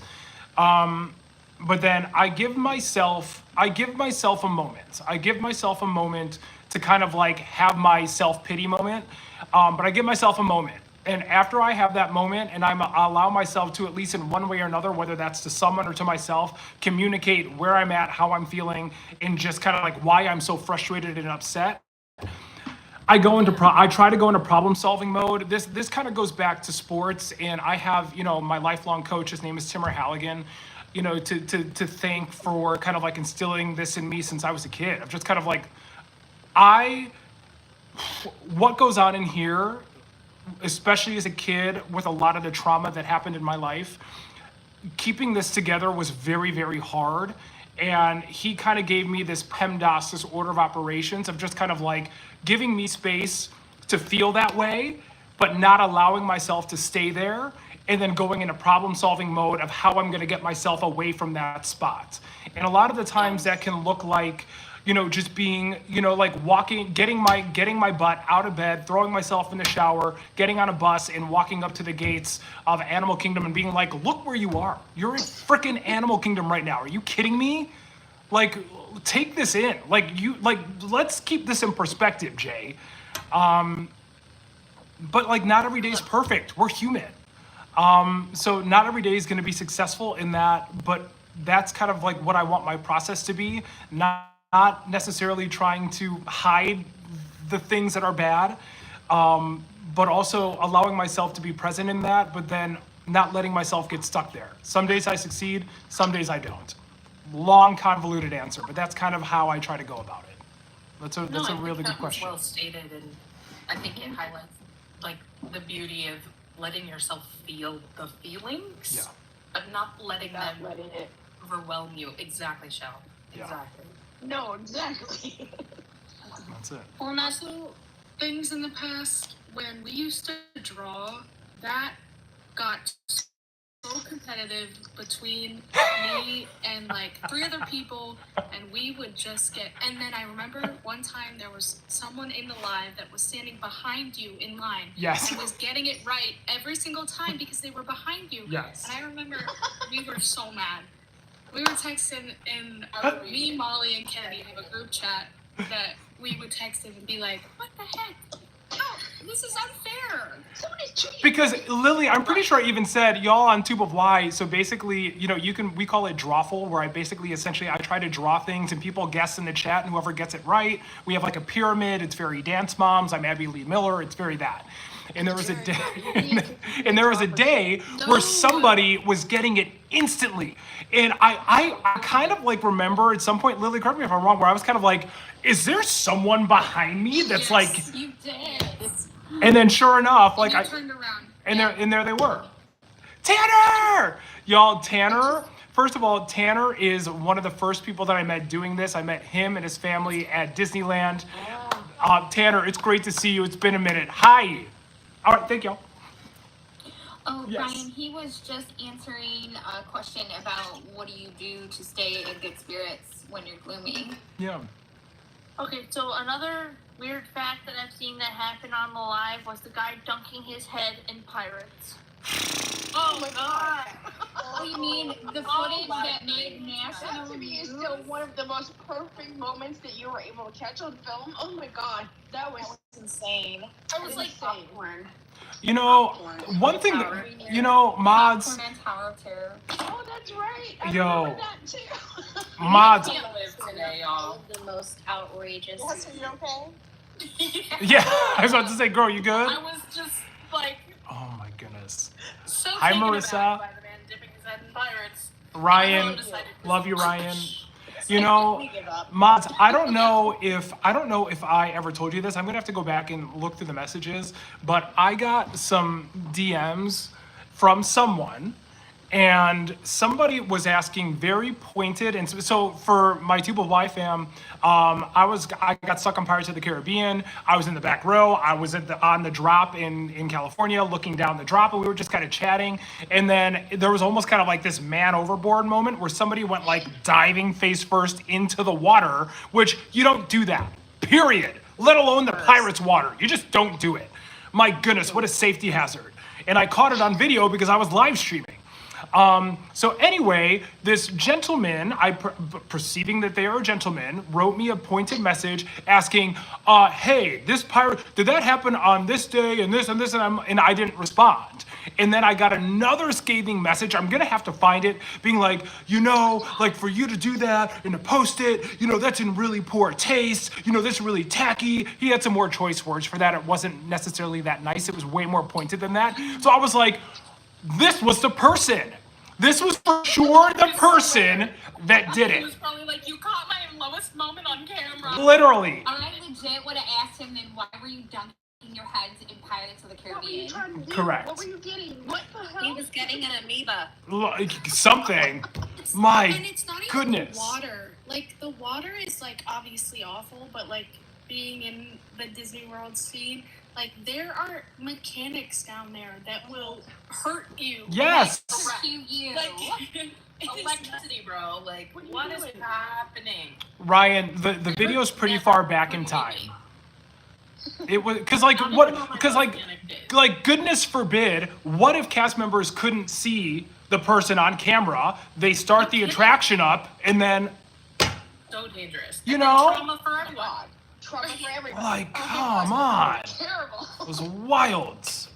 Really, really wild. Surprise, your trips are comped for life. Great. Absolutely not. But then the popcorn on Tower of Terror, that's one of my top favorite moments. Oh my god. Hands I down. laughed so hard at that. That was one of the best. That was one of the Oh my best. bucket. I'm like, I just want to know your thought process here. Yo. Like, we weren't thinking, let's put a hand over it. No? Okay. And it's even the cast members even like, make sure you know all of your popcorn is sealed. Make sure everything's sealed. Nope. And the person was even like, oh, it's sealed. It's fine. I don't know. I almost lost my entire soul on that ride. So Girl. I like flew out of the seat. My stuff was flying everywhere. I was thoroughly unprepared. My seatbelt wasn't tight enough. I'm like, what is happening? Hey, I you've took never my been on daughter a when drop she tower was before? 4, and she's still she's 29 this year, and she still talks about the fact that I traumatized her on Terror. On Tower of Terror. I'm like, come on, you loved it. She was like, no, I did not. I really didn't. I mean, I would At totally all. ride it again. I would get on it again. But it was, you know, unexpected. So, Welcome to being with the Oh, heart. she gets ya. Okay, so I have some more questions here. on Please Discord. go right ahead. Coffin Emily writes, what editing Emily. software do you use, and do you edit and upload from your laptop or your phone? Great question. So when I first started, I used an app called InShot, and I really like InShot. InShot's great. But what I didn't do, and this was all part of the learning curve, and I don't know if Matt Desmond is in here, but I was posting, if you go really far back, all of my videos were watermarked. So I didn't know back then, like if you post watermark, like the algorithm probably isn't gonna push it. So I was posting a lot of these videos with an InShot watermark. And then one day, Matt, a lot of y'all know Matt, he was the backbone of the operation. I've known Matt for years. We know each other from Chicago. Was like, you might want to like not post with a watermark. And I was like, got it. So then I actually started using CapCut. So I pretty much just solely use CapCut. And whether it's short form or long form, I edit everything on my phone, mostly because I don't. Feel free to judge me, feel free to judge me, feel free to judge me. I don't want to go through the extra hoops of loading everything onto my computer and learning how to do it on my computer. I do not want to do that. I'm so comfortable doing everything on my phone, whether that's short form or long form, that I refuse to do it another way. If in some universe I am lucky enough to have an editor that can do long form at some point, then that will be a different story. But for the time being, I will do everything short form, long form, CapCut from my phone. Okay. As long as you have your data backed up, I don't care how you do it. She backed up, sis. I think she backed up. Have you ever lost a draft? You know what? I did. And it was a long form draft. This wasn't that long ago. Temper tantrums were had. Yep. Temper tantrums were had. Tantrums were had. Yeah. Minute video gone. And Y'all, I'm like, done. Cooked. I've been there for a few of those temper tantrums. crash out. Just breathe. Temper tantrum beyond. We're crashing out. Literally I should crashing. probably put more work into my edits, and then I'd actually know your plate. It is, but so far it's been going well. And I ended up getting, that's another thing that I'm gonna say, like for anybody that wants to do content or has a thought, just get the terabyte phone. That part. I actually hit my storage limit, but that's because I had long form videos on here that were like an hour long, 45 minutes long. So I just deleted a bunch of those and then I have a bunch of space left. Get a terabyte phone. Please get a terabyte phone. You have to. You have to. I totally agree. No. Kitty, did you have another one, Kitty? Yeah, there's actually a few more on Discord. Yeah. KB wrote, KB! Elsa, who's your favorite character? Okay, so I have to think back to moments that were the most pivotal for me as a kid. And I will never forget, just because there was actually, I'm about to age myself real quickly here. The very first time I saw Pocahontas in the movie theater, obviously I was younger. And at that point in my life, I was a competitive diver. So the scene where Pocahontas did the swan dive off of the cliff into the water, I was infatuated with that. Infatuated. That part.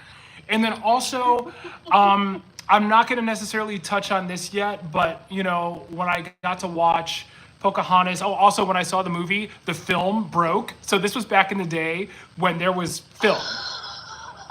And I remember like it was yesterday. We watched the film literally go blah, blah, blah, and like disintegrate. And then Spit out the tape. literally. And then an usher came in and was like, so we're going to have to go to another theater. The film broke, but we're going to have to start it again and we'll watch it again. And it was right after she jumped off the cliff. So it really wasn't like that far into it. So we got like to watch it again. I will never forget that. I was with my mom and my brother. And then Mulan. And, for reasons that I'm not going to necessarily get too deep into yet, and this kind of touches on a question that I've had I've gotten a decent amount of questions about what I've done before this and what my life looked like prior. Tennis has been my life since I was a kid.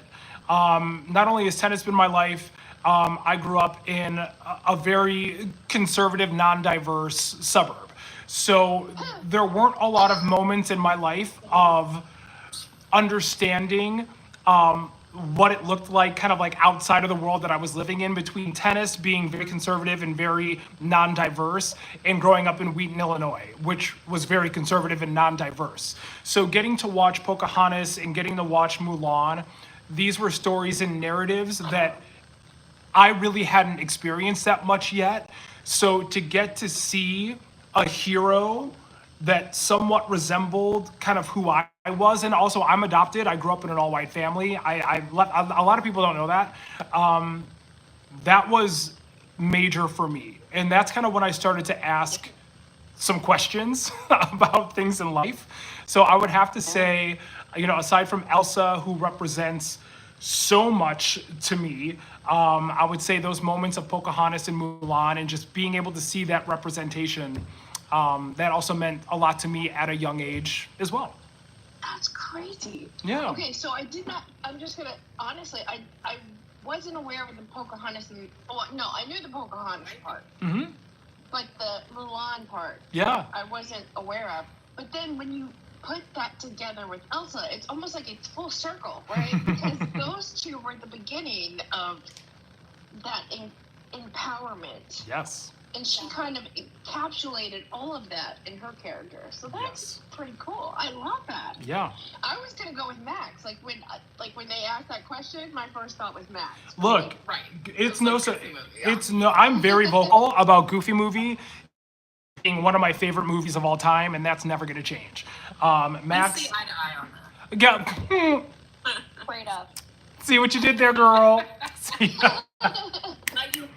Yeah, that's an MVP for Celestial, y'all. That's an MVP right there. She did that. She did that. Yeah, Goofy movie is always going to be tops. Max, Goofy, Powerline, like iconic. Yeah. But that Goofy movie did not come until later. It did not come until after that for me. Wow. Yeah. Can you imagine if there had been a Tiana when you were growing up? Because that, I think, is when I got to meet her when I went in 2023. Yeah. We went and met Tiana and Elsa. Yeah. And when I walked in and saw Tiana and I got to meet her, I actually started crying. Hi, Like, I Becky. didn't expect that, but it happened almost like just completely organically. And my thing was, I wish my daughter had you when she was growing up. Yeah. I felt like it's so nice to have that representation. It I is. just felt like that would have been wonderful when Melissa was growing up. When she was growing up, Mulan was huge, and that is who she attached herself to. Yeah. So I do understand that, but I didn't realize that with you. Yeah. That's very cool. Yeah. I was like, when I was growing up, Elsa was really big. Enjoy your youth, girl. Enjoy your youth. Because guess what? That actually hurts my soul. I'm so Thank you for sorry. making me feel ancient. And I'm only 32, but that hurt me. Girl. I'm sorry. Because I got news for you, Lil. You are You know? yeah, my kid. I'm like, Uh-huh. Yeah. Baby, I got Yeah, no, I'm old. grandkids It's now. no big deal. I'm old. I'm I was the like, oldest person on this listen. panel, I promise. Well, yeah, I am. I'm the oldest person on this panel, so don't feel bad. It's cool. yeah. Yeah, sis. I'm Well, only guess a little younger than you. in a few days, you know what? You're going to be waking up, Lil, and you're going to be doing that thing. You're going to say to us, y'all, today was one of those days where just like, I really had to like double push myself out of bed. Like, and everything just like, I took a step and my hip cracked. And then I took another step and my pinky toe cracked. I have to crawl. And then you know what, sis? I'm going to pick up my cane. I'm going to point it right at you and I'm going to say, gotcha. How's it feel? Okay, my right knee cracks every time I get out of bed. I don't know when that started, but with like the last few months, I've noticed that it cracks every single time I get out of bed. You better It's believe it crazy. does. No, I'm the oldest, by the way. Well, no, you're not. No, You're you're not not. gonna tell people that. You know, Jenna, my right ankle and I'm only 21. You got this, Jenna. You got this, love. Like that, though. I'm the oldest. It sneaks Oh up my on God, you. I Jenna, know. does. My eyebrows. the other week. Eddie, I love and I you. found a gray eyebrow hair, y'all. Oh, girl, I gotta do with them. I'm sanding all the gray hair. It's started to migrate. Why do you think I wear the bandana? There's a lot of gray down there. Wow. Aging is a privilege that not everybody gets to do, Jenna. y'all. You're absolutely right. Look, Absolutely. at the end of the day, aging is a Even if gift. it hurts. It is a gift. As you I spent my 30th birthday, I'm not even kidding you, because a lot of people are like, oh my God, 30, gay death. And I'm like, well, here we are, literally just gay 30. alive, as it turns out. My goodness, I literally spent the day in all black in bed with the sheets up to my face until I had to go to dinner with my family. That was my 30th birthday. Don't do that. Literally, don't do that. Don't do that. Please don't do that. You gotta brought my ass to Chicago and drag you out of bed. Oh my Right, we God. are 30, flirty, and thriving. Okay. Yeah, we earned Flirty, this. flirty. Yeah. Making you a cake, and I'm gonna bring it to wherever you are because I made a funeral cake for my friend Corey's 30th birthday. Oh my God.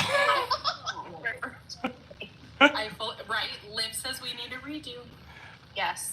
Oh my gosh. As you were talking Maybe about we need to return Turning his 35. 30th. He's, what are you, 37? Me? I'm in my 39th year.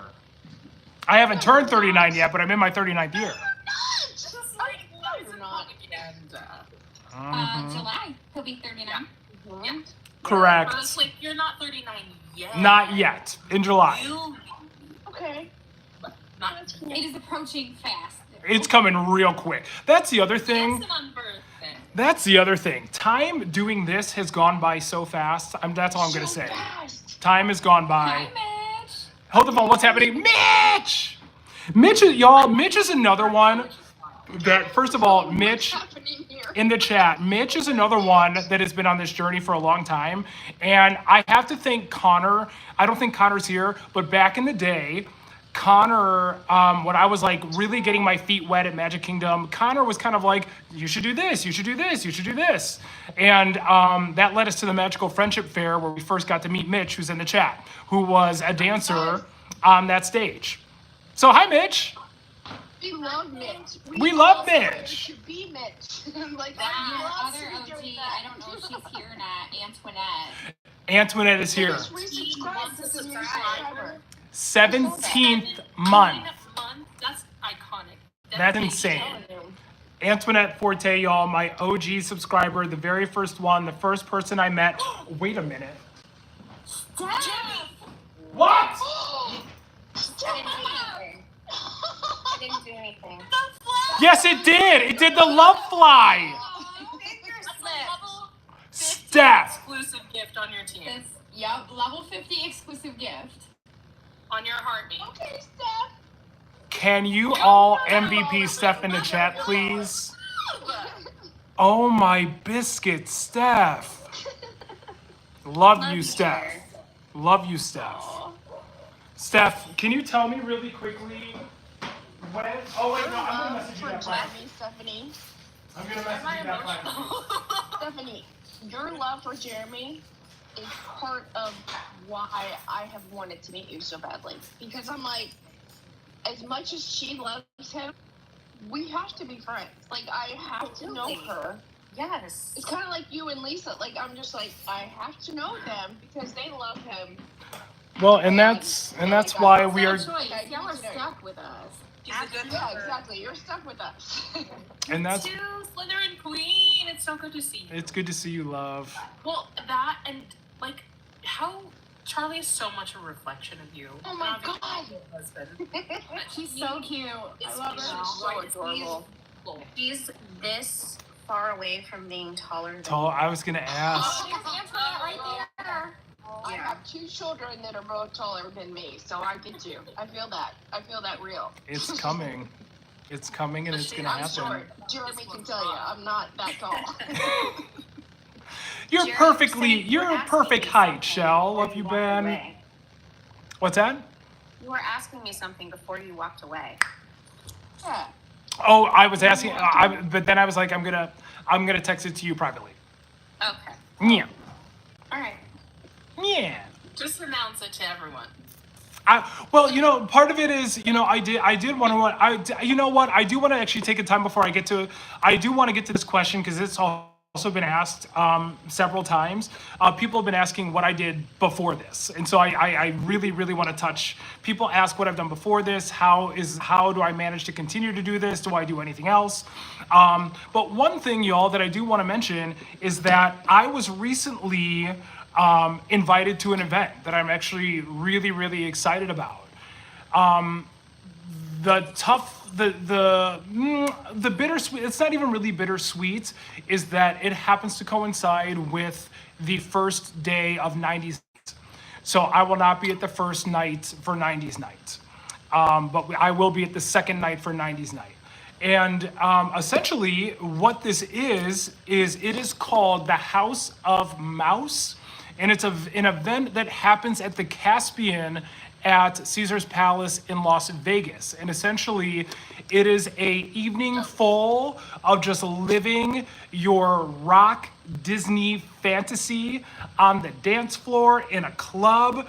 And they were kind enough to invite me out to be a part of it. So I'm going to take you all along to Las Vegas on March 4th. I fly in. And then I'm able to live stream. So I'm not going to live stream for that long, but I do want to take you all along to that event to get to see it, to get to experience it. So that's going to be that we have to look forward to on March 4th is going to be the House of Mouse in Las Vegas. So there's going to be a really quick turnaround. So I fly in. I think my flight gets in a little bit before 4. I believe the event starts around 9 or 10. And then... and then it goes till very early in the morning. So that's what we're going to be doing. And then I'm on a flight first thing in the morning to go to California. So then I'll be in California on the 5th. So I at least wanted to put that out there that on March 4th, House of Mouse, I am going to go live just so we can get to experience some of the event together. So if you're in the Vegas area, House of Mouse, let's chat. Let's chat. The thing is, do you have any Quickly can I book a flight to Vegas? Girl, do it. Okay. Hey, but what I can tell you that what led him to that was the fact that I'm going to be in Vegas the 8th through the 13th. That's exactly right. We've been trying to see if that would work, but right. Oh my god. Right. So wait, I can meet you too? Okay, wait. I'll be there for a work thing, but I'll be bounced around. It's Vegas. Yeah. The city's alive all the time. I've only been there once, and it was right before COVID. Like, literally, March 2nd through, like, the 7th of 2020, I was in Vegas, and COVID had started, and it was not as much fun as I think it would have been had COVID not been happening, but it was still probably one of the coolest cities I've ever visited. I'm excited. I haven't been in a while. I grew up in DC, so it's been a while. It's time, girl. KDB party in Vegas. Oh, look, Grandma is as y'all know, Grandma is very rarely out past 10. So we're gonna have to do a lot of soul searching. We're gonna have to do a lot of soul searching. Yeah. But we're gonna figure it out. Thank you, Yasmin. Celsius, and we're just gonna stay up all night long. There's gonna be at least one 24-hour day while we're there. Like, seriously, if we can make that happen, I'd be so in. I'm gonna be the chair. Tell you what that looks like. Oh my god. That looks like you're sitting at a slot machine at 4:00 in the morning and you've fallen asleep. Could you imagine? That's what that With looks Jeremy laid out on the floor. Could you imagine? I've done that. And they've had to be like, ma'am, you need to go to your room. You gotta go to your room, sis. You gotta go to your room. Tomorrow is the 26th. Do you have any information on that? Okay, so thank you for bringing that up. That is another thing that I wanted to touch on. So, I have been vague booking about a television appearance that is going to be happening tomorrow. Ooh. We just found out today that it's getting pushed to the summer. So... Oh my word. Okay. So what I'm hearing is we could all meet in Florida and like watch it together because we have time to plan. I have to be here to watch it with my family. That's true. Yes. So Chicago. Oh, so again, watching it with us. Got it. Correct. Well, my Okay, plan instead. was to somehow live stream it. So that's what I was kind of mentioning with Kitty, is like finding out a way to live stream it, because we were going to be doing a watch party at my mom's house tomorrow night. And then we got the news today that they're pushing it until the summer. We don't know the reasons why, but yes. So it was supposed to air tomorrow, but it's getting pushed to the summer. We don't have a date yet, but as soon as I get a date, and then I will say more once I have a confirmed date and I know that it's okay to say more. But yes, so thank you for asking, Kitty. So unfortunately that is not going to be happening tomorrow. I cannot say what. I'm so sorry. You know what? I might be able to, but just out of safety, I'm not going to, just because I'm not exactly sure. So hopefully I'll be able to. I can't tell you what it's called. I'm sorry, y'all. I'm sorry. Yeah, he can't give any details. Like, even the mods don't know any details. I'm It's sorry. all of us are completely as blind as all of you. Trust. Buzz. Kai's mom, very that. Now we have time to plan a better life. Hi, Rosalind. How you doing, love? We have time. Now we have time. Exactly right. Way to look at it with the glass half full. That's what we're I'm doing. thinking catering, decorations, like a true watch. It's called the Hunger Game reality. Very I'm bad. just gonna come to Chicago. I would love that. Honestly, I would love that. Discord watch party. That would definitely work. Sure. But also, y'all, full disclosure, and Can't make it to Chicago. we'll figure it out. We'll figure it out. I'm here for it. We'll figure it out. It's gonna be great. It's gonna be I great. can't wait. Eddie, it is a show. It is a show. I can't say that. It is a show. It is a show. Same, Jenna. Yeah. So, Haley Yes. asked if you had any advice for anybody that wants to get into content creation. That's a great question. I hope Haley is here. That is a really, really good question. When I answered this question, I kind of put it in a point blank way of hit the post button, whatever that looks like. Hit the post button. That's the hardest thing to do. The hardest thing, I think, with content comes in the way of you're putting your life and whether it's your life, your art, your creativity, you're putting it out into the world where people will inevitably go out of their way to tear it apart. And social media can be very cruel. It can be very unkind. And people, oh, no, Shelly, what happened? I just got a notification that says remove brown sugar mom. Oh my god, I just got that too. What the fuck? Okay. You got flagged? Fine. Yeah. I don't know why, but okay. If they remain in the live, your live will be unavailable to some audiences. It just says that the live can. Drop me. I'll drop you for. Hopefully, we'll bring you I back. don't know. That is She so. probably got some sort of violation or flagged for something. I'm dark. Just I drop. don't know. Wow. Maybe. Okay. All right, y'all. Then we'll see if we can bring you back in. Okay. I don't really know. TikTok has been really sensitive. But Shell, if you see anything on your side, just try to appeal. Yeah. Yeah, drop. I got Okay. the notification when Jeremy got it. So like, drop me, but I can't Okay. figure out how to get out of here. Oh, I can get you down. Sorry, Shell. It's a bummer. Shell, DM me if you need any help. I got you. Yeah, it's strange. It's really strange. So It's just that AI has been really sensitive lately. it's bizarre. It's so bizarre. So yeah, I think part of it is just hitting post. And I think for me as well, what really helped is understanding the difference between, I can't remember who necessarily worded it like this, understanding the difference between selfish content and selfless content. And none of that is negative. It's not negative per se, but like for example, selfish content is just content that has to do with you. So that's like an OOTD, an outfit of the day, skincare, makeup, something that is like not necessarily geared towards other people, but hyper focused on you. That's not really my avenue. So like OOTDs, like I'm so weird in front of a camera. Like me doing OOTDs, like I don't thrive in that space. I really, really don't. So that's not something that you see me do. And I think that people that are starting off doing social media, and again, who am I? I know nothing. This is just purely observant. This is just my opinion. I just want to put that out there first. I feel like it takes a very rare lottery opportunity if somebody can start social media with aesthetics and with selfish content and blow up. I think that can be I think that that's really difficult to do. I started to find a lot more, I don't even necessarily want to base it on success and viewership, but connectivity with people when I started doing content that allowed people to engage, to be inquisitive, and to ask questions, whether that was about the content, whether that was about me, whatever it was, to create that engagement and to create connectivity with people. So like, for example, like the rope drop videos. Rope dropping has been something that I've always done. I just never really documented it. Oftentimes I would go live for rope drops, so you would experience the rope drops in real time.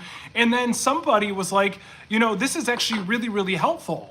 And then what started is just kind of like showing my rope drop path became putting timestamps on it and then building strategy and building plan around that. So things like that allowed people to ask questions and to engage, but then also to help people. I want to help people. Managing Disney can be chaos, especially Disney World, which is number one, use a travel agent. That's first and foremost. Travel agents make the world go round, especially when it comes to Disney travel. But also just being able to create content where I can physically help people and show them my experience while also putting in the fact that just because it was my experience, it doesn't mean it's going to be your experience, but this is what you can expect if things go in this way. That's been really fulfilling for me. And then also layering in those aesthetics, layering in that selfish content that allows people to see you and what your creativity and how you like to, what makes you happy, and just kind of like get to people to see you in that light as well. So it's kind of finding what that balance is of selfish and selfless. Again, I think it's a rare person that can succeed off of aesthetics and OTDs and whatnot right off the bat. I think that's I want to say that that's pretty rare, but then engaging in content that not only you're motivated by, that you're driven by, that you're passionate about, and people can see that, but also allows people to relate to, engage with, ask questions, and to help people. That was a really long answer. I hope something in there was worth something. The people want to know. Yeah.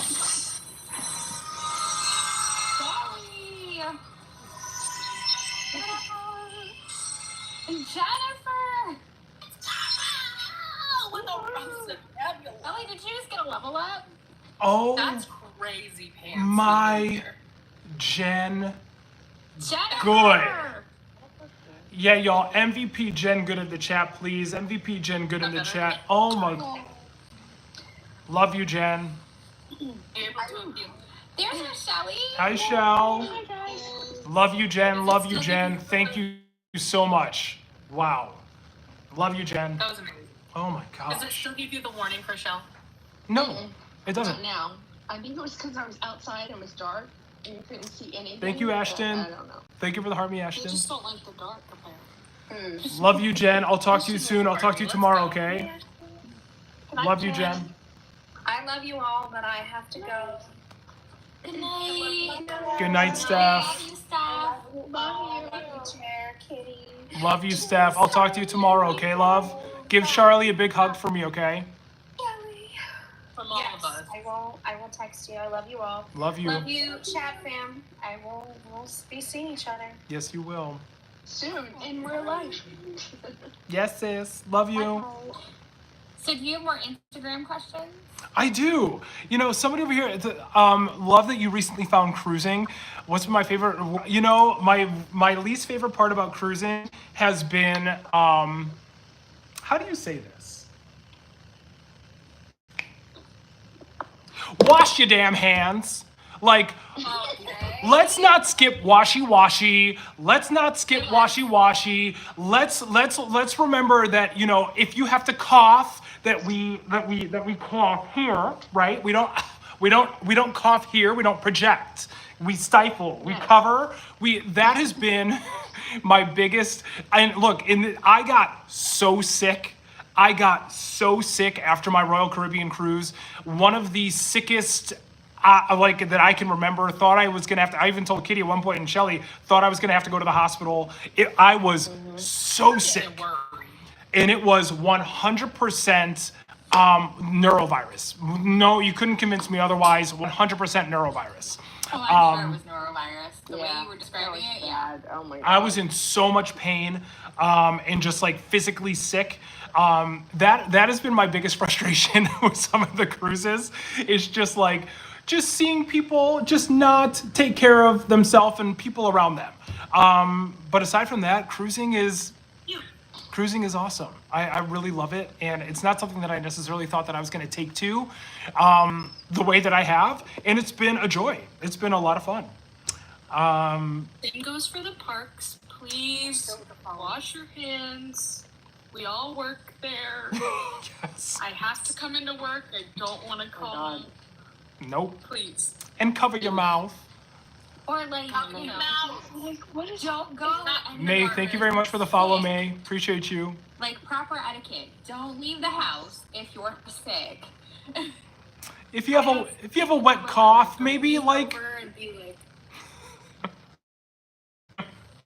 And be like, oh, we have a member who's not coming with us now because they're sick, and I'm like, okay, great. space away. Great. Please. My goodness. I can't. I'm just like, I'm sorry, what? What? I can't imagine what that entails. I really can't. Like that's. Oh my goodness. I want to yell at somebody and be like, "Get away from me!" Like, back up. Molly, Get away. Y'all, this is actually one question that I do, that I want to go back, that I want to circle back to, and it was basically about what I did prior to this, and just kind of like what I do to be able to continue to make this a thing. So I'm gonna try to keep this short. So again, tennis has been my life, and I played competitively. I played competitively growing up. In the junior scene, I played regionally, nationally, internationally. Played Division I college tennis at University of Wisconsin-Madison. Right after my time out of Wisconsin, my junior year at Wisconsin, I got hit by a car riding my moped to the library, and that kind of like sent where I was on a downslide. And I basically finished my time playing tennis at Wisconsin, and then it was literally during my 5th year, I started taking acting class, or before that, my athletic advisor, his name is Alan Zussman. He put me in an intro to acting class, and I was like, we're not doing that, Alan. I want nothing to do with that. My parents made us do community theater when we were younger. Trauma from doing that. Like, I refuse to do it. Refuse. And he's like, sorry about it, you're an intro to acting. In intro to acting, at that moment, I will never forget my teacher. It was just a space to just kind of like work through everything that I was going through. So for example, like being more outward about my sexuality, managing, just feeling like I was doing this with tennis, and then it just got all taken away in a matter of mere seconds. So theater became kind of like a space for me to kind of work through all of that. And then long story short, I met some, I've always sang for fun, and met a person who, his name was Andrew at the time. It's like, you're actually a pretty good singer, you should start training. And then that was another disaster. And then I started training with a vocal coach named Amanda Huddleston Clark, who was a Cosette on the national tour of Les Mis. She was a Christine Daye. She's one of the most phenomenally vocally talented people I've ever met. And one day she was like, Jeremy, you should go audition for Jesus Christ Superstar in New York. And I was like, Amanda, that's ridiculous. I have no resume, I have no headshot, I have nothing, blah, blah, blah, blah, blah. So long story short, I have the headshot. I have the headshot somewhere. I showed you all the headshot. I showed you all that headshot. Gotta show it, but I love it. I showed y'all. I'm not gonna go get it. I'm not gonna go get it now. So basically, I go to New York, and it was a rainy day in New York, and I get to the studio, and there's already a line of people around the block. And I call my dad, and I'm like, I'm not doing this. Like, I literally have the most horrific headshot the world has ever seen. I faked a resume, literally faked a resume, y'all, like from my childhood, threw in some random credits that I thought would sound impressive, but were not factual at all. And then, my dad was like, look, you're already there. Just stay. Just do the audition. It's a learning experience. Just stay. And then 5-6 callbacks later, I got the job. So right when I graduated college, I went on tour with Jesus Christ Superstar. Ted Neely was our Jesus. If you've seen the original movie, Ted Neely played Jesus in the original movie of Jesus Christ Superstar. So it was really surreal. So then And you the dude that did Mrs. Doubtfire, right? No. That was the guy from. No. Oh, okay. I wish. No. Different. Yeah, different. No. So yes. Oh my God, Nova. Yes, we did come to. We came to the. It starts with a G. A G. It starts with a G. And that's one of my favorite. Thank you. It starts the G. It's going well. It's one of my favorite. Probably the Gamble, not the Gamble, but in Tempe. Yeah, we came to Tempe. The Gamage. Thank you. Yes. One of my favorite theaters ever. Yeah, the Gamage. Yeah, that was it. Did you see it? That's crazy if you did. That's totally crazy if you did. Like she did. Oh my God. So then I was performing for a while. I came back to Chicago, and while I was performing, I was coaching. So coaching tennis was what I did to make ends meet to be able to perform. And, I was very lucky to say that I worked very consistently here in Chicago. I'm very lucky to say that, and regionally in other places around the country. And, I started to get really involved in high performance coaching with tennis, and got relinked with a coach of mine from the past that really just kind of like bought me into it. And at that point, I was on the outs with theater. I'm not gonna harp on this too much, but there are only so many times you can go into a room of non-diverse people that tell you that you're not black enough. So along with with things like that, and just some really, just some experiences that happened that really kind of dimmed my light with performing and with theater, I reached a point where I was like, you know what? I've done some incredible work that not only I've loved, but I'm proud of, that I've grown as a person and a human being. I'm good. I'm good. I'm done. And that's when I went back into tennis with all of my heart and just really focused on that. And then kind of in that journey, I found a want and a need to fulfill something that I never got to fulfill on my terms, which was going to play professional tennis. And at the age of 31, I left Chicago, I moved down to Florida, and I started training full time to play professional tennis. And I played for about a year. I did really, really well. I got to about 800 in the world, which I was very proud of. And then going into the next year, there were things that happened on the ATP and the ITF. And basically it took this ranking that I had worked and got up to and erased it. And so at that point, it was kind of like, do I muck through this and just kind of wait to see what happens? Or do I take this journey of knowledge that I just experienced over this last year and put that into coaching? So I put that into coaching, where I had been doing that full time, and that looked like a couple different things. Traveling with players full time with their families, or with players one-on-one, coaching at clubs. I was the director of tennis at a club, a director of junior tennis at a club. And so it's kind of looked like that. And that is what my life has looked like for many, many, many, many years. So that is again, I tried to make it as short as possible. That is my life up until right now. Yeah. Love it.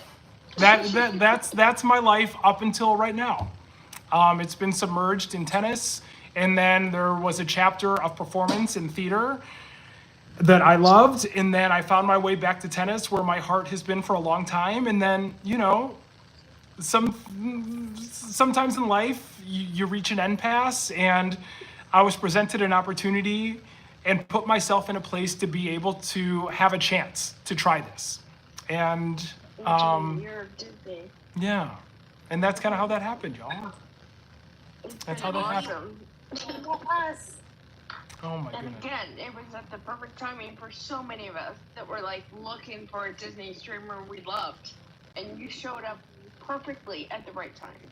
Like, just, I think, to me, that is the thing that I will always love about you, Jeremy, is that, like, we connect on different levels, but the thing that grounds me is that I know I found you when I needed to find you.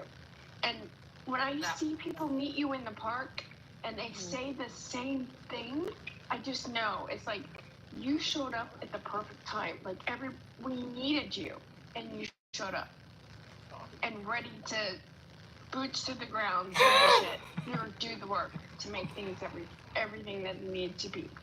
Thank you. And it's been perfect. Like, I love it. Thank you. I don't think I watch Disney anymore except for when you're live streaming. Like, I don't watch Disney like I used to.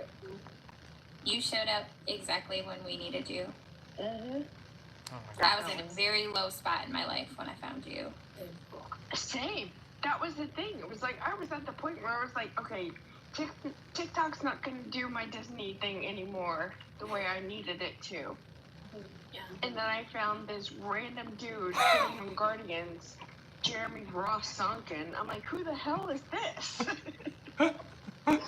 And it was perfect. It was absolutely perfect. And I'm so grateful for you. Thank you, Shell. 100%. I love you, Like, Shell. Jeremy got it all started for me. Oh, You know, you Oh my just gosh. walking in DCA, and at first the camera was flipped so we could see like the road in DCA, and I was like, "What is this?" He just sounded happy and chipper, and I was like, "I'm so confused." And you just turned the camera around, and there was your bright and shining face, and you're like, oh my God. "Hi, for those people that are new here, my name is Jeremy. I go by Jerendelle. Elsa's my homegirl," and I was hooked. Hooked. I'm telling you. I remember Immediately, the and I was first time he said that, I was like, oh my God, Yeah. that's perfect. Like, that's perfect. literally. And Exactly. when I met you, I felt like Lawrence. I was meeting Jerendelle, even though it was like the dude that I had talked to so many times before. Right. It was Jerendelle, just this essence of a person who made Disney fun again. My gosh. And for a while, Disney was not fun. I was just watching people just to see Disney, just because I wanted to be there.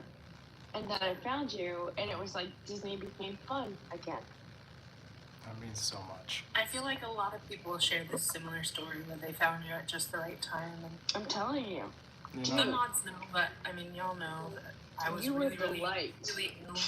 Yeah, I was really ill when I found you, and just stuck, It made it- literally. Just one room all the time, and Yeah. like your positivity, but the positivity of the of Let's the talk community about you too. becoming a mod, because that's what I was going to segue to as well. Was wild. Okay? I remember. Wild. Really quickly, Being Lawrence, I'm so sorry. Lawrence, let's connect because, first of all, hi, I'm so glad that you're here, and I would love to chat because I have one coming up, and I want to see if I might be able to link up if, for whatever reason, we are going to be crossing paths. Thank you so much for saying that, Lawrence. I'm glad that you're here. Sorry. No Carnival Cruise to I know, I right? remember. Like, it became a conversation because we needed another mod to kind of make We needed everything somebody that was on during solid. the day. Yep. And the conversation came up, and your name, it was like, let's make Celestial Siren a mod. And somehow, all of a sudden, that happened, and it just flowed. Like, it worked into the mesh of things that we already had going on. Yes. And I love that It was so much perfect. that it felt so comfortable. Like, it was easy to talk to you guys all the time, and like I felt like I could open up because at that point I hadn't told anybody. Like, even my closest family, nobody knew I was really not doing well. Yeah. Nobody really knew how sick I Yeah. was. And so, like, it gave me this space to be able to just say, like, to strangers, right, on the internet. But it was still like, oh, yeah, like, I'm not particularly doing well, but I feel like I can say that and, like, And it be be loved by all of us. well, Yeah. I'll check in on you then. I'll check in, and we all did. And, like, Yeah. some of the best conversation that we had was just saying hello to each other in the chat, or, like, going into voice chat and just chilling and being like, yeah, work sucks today. You know, that kind of thing. But While we got to Jeremy- sit and watch Jeremy and talk and, Yes. and Exactly. It was awesome. you know, Yeah. be a community Yeah. of our own. That's been a huge And then we could part. take and spread that positivity in the chat too. And like that was Yeah. part of like when your name came up, I was like, she's so positive. She's always in the chat. She's always welcoming people. You know, and sometimes like the rest of us were like in a million different directions doing other things. So it was nice that you saw people immediately and addressed them when they came into the room. Yes. I And- try. Yeah.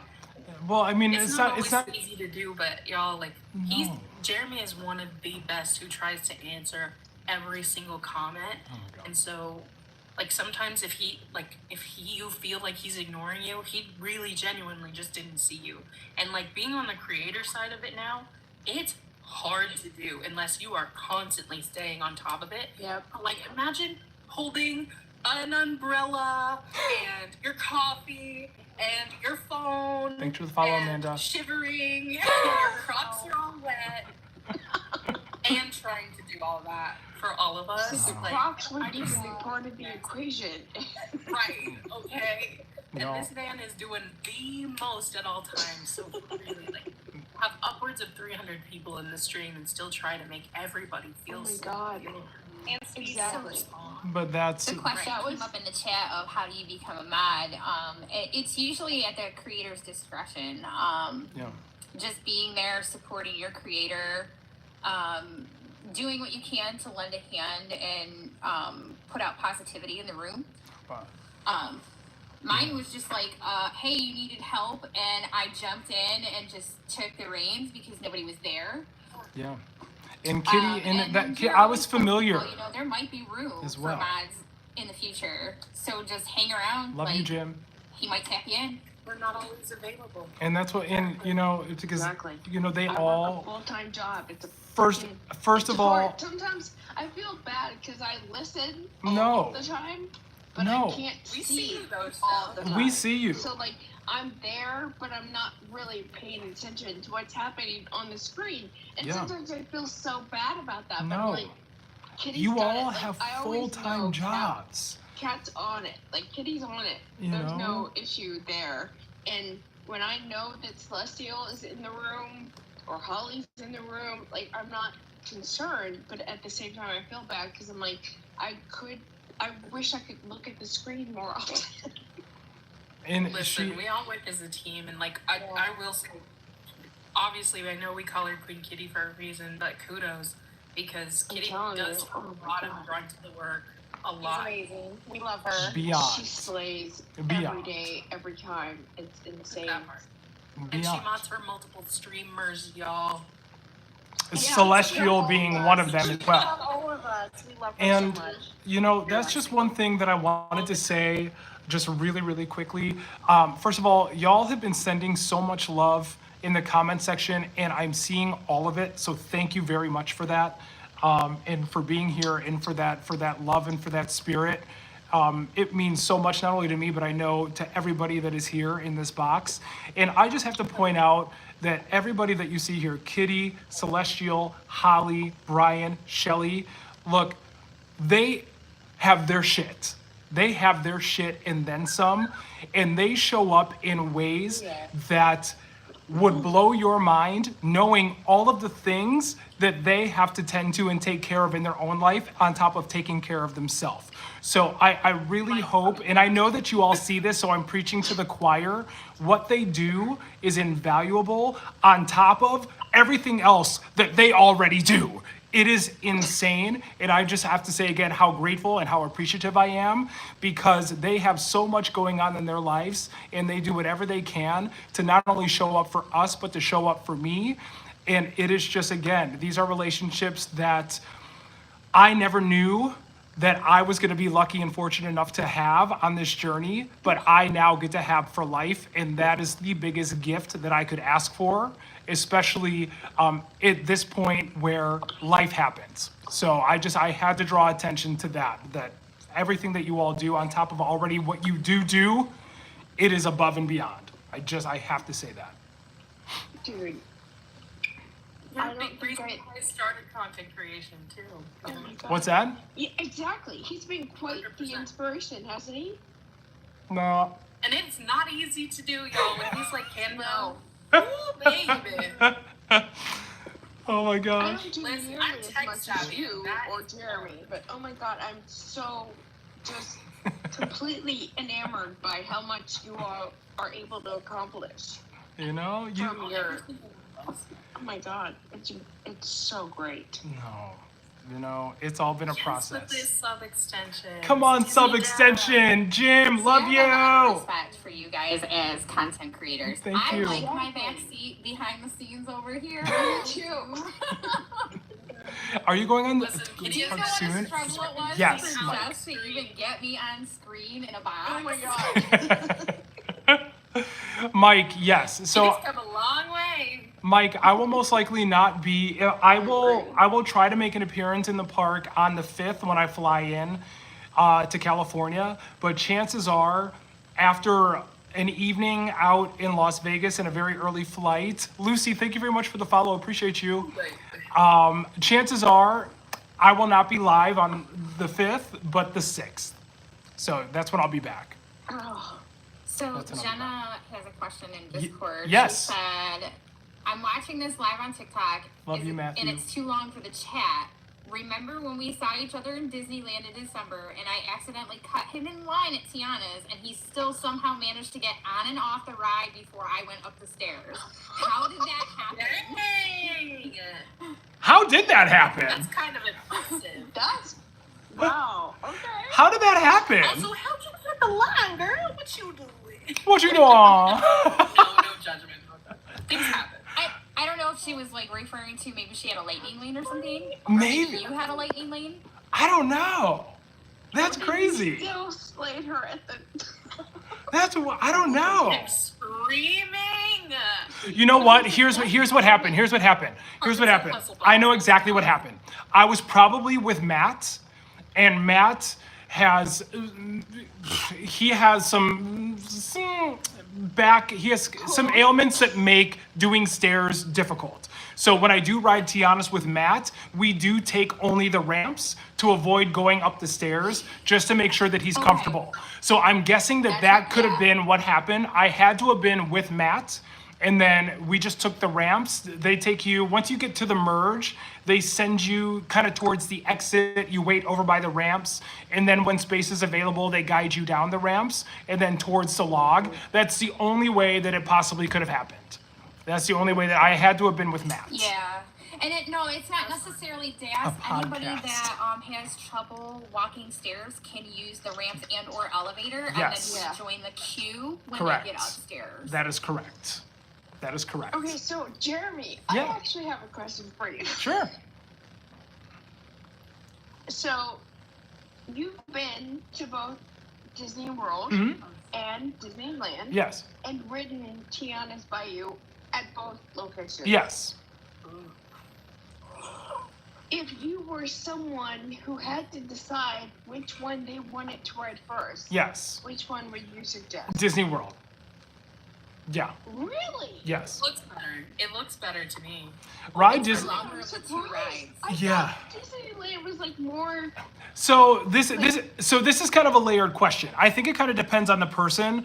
The reason why I say Disney World first is because you can look at it. You can look at this, I guess, both ways. And I'll get to the question about the podcast. I love that question. You can look at this both ways. Tiana's in Florida, and I mean this positively. Tiana's in Florida happens so slow. Like, it feels like you are on the ride for half the day. And the beautiful thing about that is that you get to take it in. You get to take everything in. You have like a good amount of time to look at everything. So Tiana's in Florida. I mean, like I've been on Tiana's in Florida for upwards of 15 minutes. It just kind of depends. Like I feel like the sweet spot is like 11 of like, let's call it 11 to 15 minutes depending on how start and stoppy it is. Yeah, I think our longest on stream was like 13 and a half minutes. Yeah. Yeah. So, and that was because there was a couple of delays where the logs were backed up in between the show scenes. Yes. And then as you're kind of floating through the bayou, the pacing of the ride is slower. Whereas in, like, I will never forget riding Tiana. I was on live, right? The first time for TTs in California. Was I live? You were. Okay. I will never forget it because I feel like, and look, I try to do things as steadily as possible, but Tiana's in California happens so fast that I felt like I was like doing this the whole time I was riding it, just because you're moving through the ride so quickly that there's really no time to breathe, especially if you are riding it when the logs are flowing and there's no hold up and everything is just like continuously moving. The ride doesn't stop until you're going up the lift hill before the big drop. The ride keeps moving. So I think from the standpoint of getting to take in the full perspective of the ride in a slower nature, Florida. But if you're looking for that thrill, you know, California has more of that thrill aspect just because the pacing is so fast. The drops are essentially the same. The drops are the same. However, what's not the same is the indoor drop when you get time to get tiny.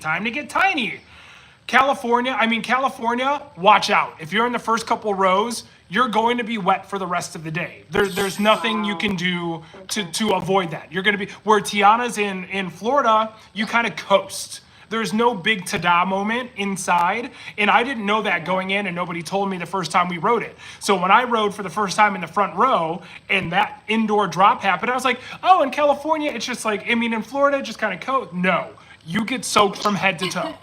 It is a disaster. But your feet stay dry, so that's great. You can see the water is so aggressive coming up over the top of the log. It's wild. Yeah. Yes. Yeah, that's tough. Yeah. So there's a really funny question in Discord from Ryan who says, when is Kitty going to be a full-time Jerendelle employee? That's a great question. I already am though. In this, you know, but here's the thing. This is a really good question, and this goes back to a question that was actually asked earlier. You know, the question of compensation and how and what that looks like for moderators. And I hate to have to say that anything that comes from content that comes from streaming, it goes immediately back in to continuing this journey. That being said, if I have this pyramid of goals, the other thing at the top is to be able to compensate fully in a way what is deserved. When you're in a position like me, just with the traveling, with the hotels, with all of these things and all of these factors, basically what you get goes right back into what you're doing. But that is one of my biggest driving factors from this year, is being able to make that possible. That's a great question. That is a very good question. What's that? Go ahead. Oh, I want to make it clear too that like, it's not just Jeremy that is like, oh, I'm not going to pay my mods. No, that's like across a TikTok thing, is like moderators, no matter who you moderate for, it's just not a paid position. Like, you do it because you love the creator, you enjoy being in their stream, and you want to help them grow. Like, that's essentially what the position is. Volunteer time.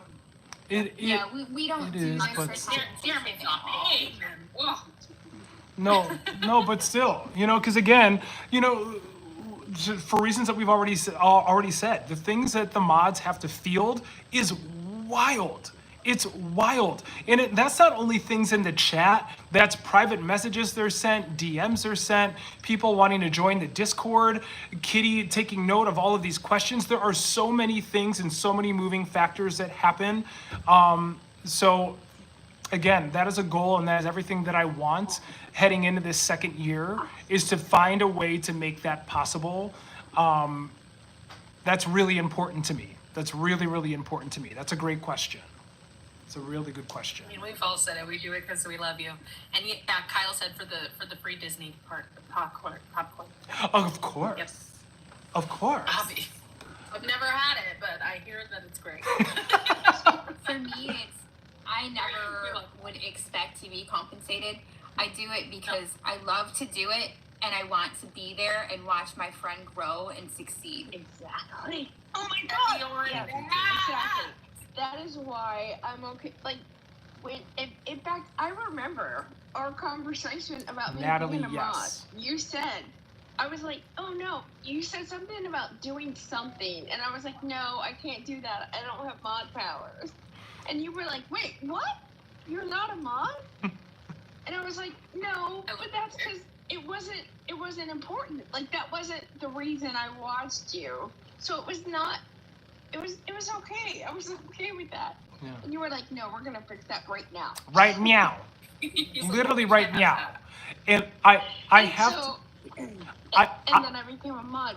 But my issue with being a mod is the fact that I have a full-time job. So, like, it's hard sometimes. And I feel bad Nope. to not be able to have my eyes on the chat, to be able to see what's actually happening in real time. That's why I'm so grateful for Kitty, because, like, oh my god. But she you know, is it's so comforting just to know that even if you guys are just listening, I know you're there. And I know if I type into Discord, into your DM and say, hey, I need you for a second, you're right there. Yeah. Like, swoop.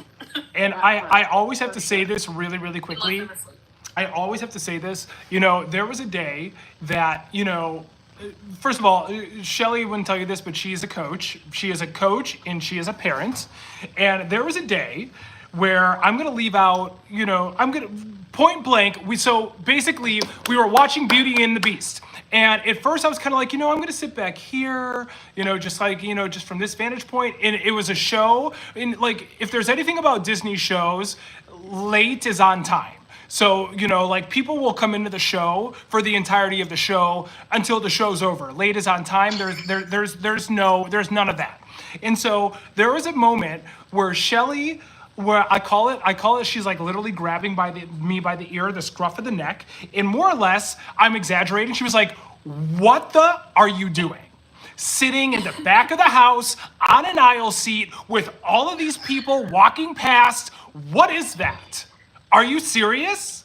No, that's not what you're doing. We're done with that. You are going to get a better seat. We are going to improve your quality. Your so that's why I get really into the production side of it because of Shelly. You're going to zoom in, you're going to zoom out, you're going to have different perspectives, you're going to produce the SHIT out of this, and you are going to get it together. No more sitting at the back of the house watching people walk past the entire show. We're done with that.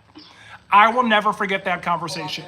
Or the Never. day she had to navigate you when you got lost between Epcot and Oh, I thought you were going to be walking forever. Oh my god.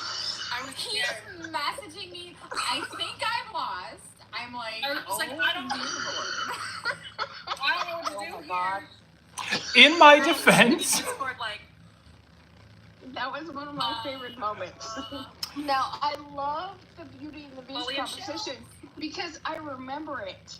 But the funny thing to me is that I didn't think it was that impactful. I almost felt like I was Girl, beyond. my bounds. Like, not at seriously. all. Girl, you There was a know. part of me that was like, I should not be saying this to him, but I'm gonna say it anyway. Like, I love you. I'm just gonna say it, and you'll be either mad at me or okay with it. And so when I hear can you only repeat it, imagine the I'm like, oh my expletives. god, I'm so glad I actually said it. Like, I actually said what I was thinking. because Like, dude, especially with the shows, it changed the course of how that went forever from that point on. From that point on. And and as a viewer, as somebody that has watched a lot of live streams, it makes such a difference. Look, you can't, like, sometimes you're just at the mercy of people that got there before you, that, a smaller child that goes on sometimes you're at the mercy of things that are out of your control. But Exactly. as a viewer, when you can watch a live that has production value like that, that is showing different perspectives like that, just the way that it immerses you in it's completely different. So when you watch people that do that well, and I'm not saying that I'm the be all end all by any means, but when you watch somebody that, You're pretty damn good. But okay. thank you, I do my best. I really, really do. And it's fun for me. Like, for example, like, y'all, another fun story. So one of the first times we streamed Phantasmic, I forgot where Mickey pops up. So like at like the penultimate moment of the show, right? So like I'm doing the thing. Shelly and I had the conversation. Like I'm producing the you know what out of this. I'm doing it. And then all of a sudden it's like la, and then boom, da da da da da. And in my head I'm kind of like, where's Mickey? Where's Mickey? Where, hello? And then I was like, oh my God, the biggest moment in the show, and I blew it. Literally blew it. Because you were like, where does he come up? The next time we went back, Up or down, up or down, up or down. I can't remember. and that's exactly what I was gonna say. The next time we went back, I got so in my head that I was like, oh my God, where does Mickey come out? I forgot. And I'm texting Shelly in one hand and live streaming, where does Mickey come out? I was like, oh no, I've only seen this twice. I have no clue. And see, this is why I like we will all agree. There's just yes. Mad at Walt Disney, okay? Because I'm not gonna lie. It's The far one better than at Disneyland is not terrible, but the one at Disney World, spectacular. Spectacular. It's just it doesn't even compare. Doesn't. So if you ever get to see it in Walt Disney World, Julia, it's thanks for the best. follow. It's so wonderful. But yeah, it's one of my favorite shows. He was like, is he at the top or the bottom? And it was the way, I can't remember exactly how you said it, Shell, but it was somewhere along the lines of like, well, you know, aside from missing like the ta-da moment, like it went pretty well. Like it was good. And you said it. Y'all know what behind the scenes is like with Jeremy. You said it in the nicest way possible. And meanwhile, I was like, my favorite moment is still when you got lost on the way from Hollywood Studios to Epcot. I still Girl. ever. Really did quickly, that. It's one of my favorite moments where I was like, okay, where is he? Because he hasn't responded. Girl. Where is He took one of the rounded paths that went out towards like the docks instead of going straight. I was like, what are we? He's like, I know a shortcut, and I was like, good for you, Jer. Oh! Oh my God. Tumble That tea. was still one of my favorite moments. Just kind of like, oh my God. In my defense, it was nighttime. It was dark. Like, I'm screaming. The boardwalk And it was your first time. It was my first time like walking it at night. Yes. Like that. Absolutely. Okay, yes. In my defense. That was it. Because I just got out. I was like, all right, y'all, I'll see you over at Hollywood Studios in like 20 minutes. You were gonna go get a specialty cold brew that they had. And Correct. 20 minutes later, we're getting text messages. I think I don't even know where I am. I literally don't even know. I am so lost. Mike said, remember the Grand Floridian Loungefly failed due to closing hours? Oh my God. I had no idea. I had no The idea. one that gets me is when he was doing the Busch Gardens Halloween, and everything was scaring him, and then the squirrel ran across and scared the daylights out of him, and I lost it. Y'all, The scariest thing at that thing was squirrel, and I love that. that squirrel came for me in a way. Like, top notch. This is Period. I love that. Hello Yeah, Scream. Hello Scream.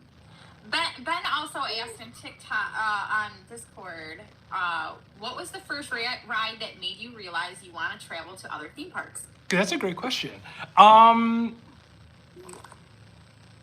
So, long story short, I need to find this. Long story short, it's a roller coaster in my home park called the Demon. And back in the day, younger Jeremy, terrified of rides, wanted nothing to do with them. terrified, didn't want to go on them, and like would like Right, just ride Iron Gwazi like nothing. correct.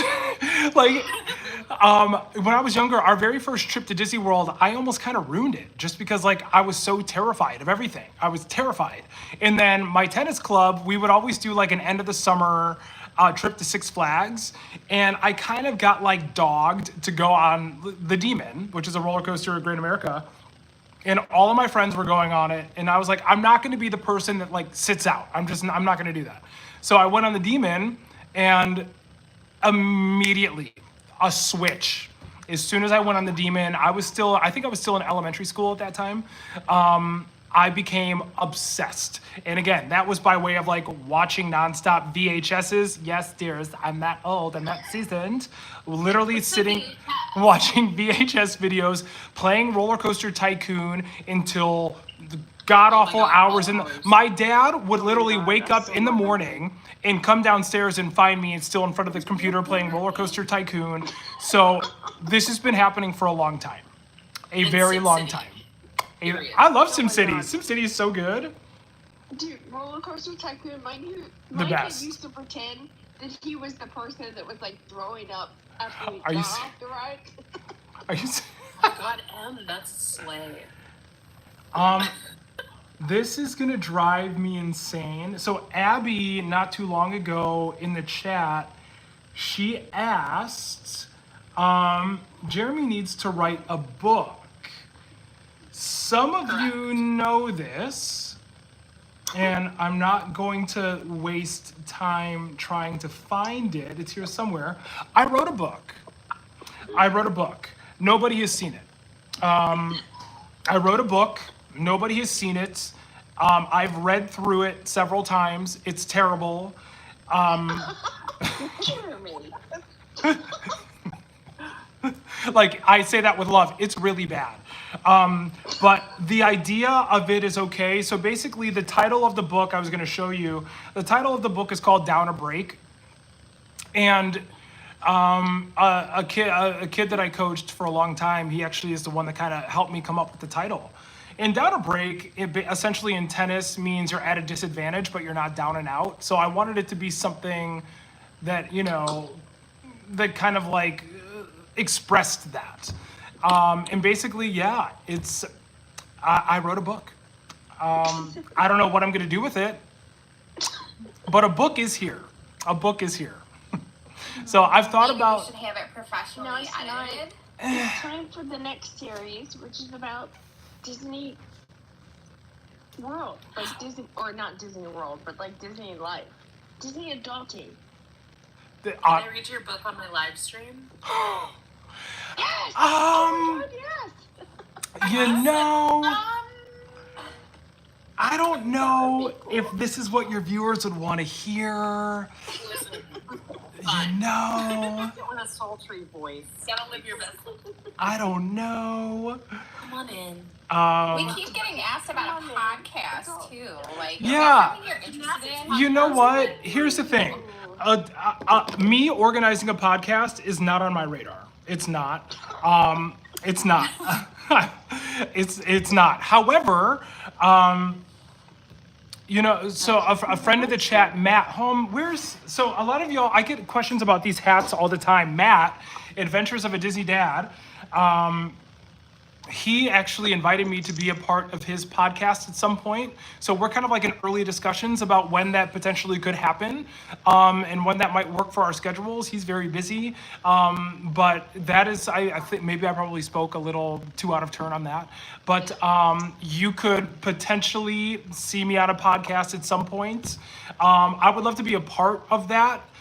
There's another project that I was approached about that I'm in discussions with and about. But me personally doing a podcast, as fun as that would be, and maybe like if I'm looking at like the next 5 years, maybe that fits in there somewhere, but that is definitely not on my immediate radar. What is on my immediate radar is getting to every Disney park in the world, to continue to go on adventures that far surpass maybe what people know or have have done or have seen or have been to, which is tough in this world of, you know, people that are doing it all, which is incredible and only more motivating to me.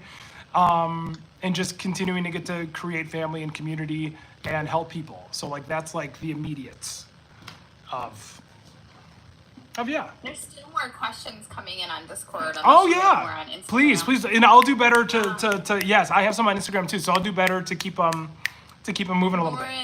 Lauren asked if you ever record your TikTok lives and would think about putting them on YouTube so that we could watch them when you're not at the parks.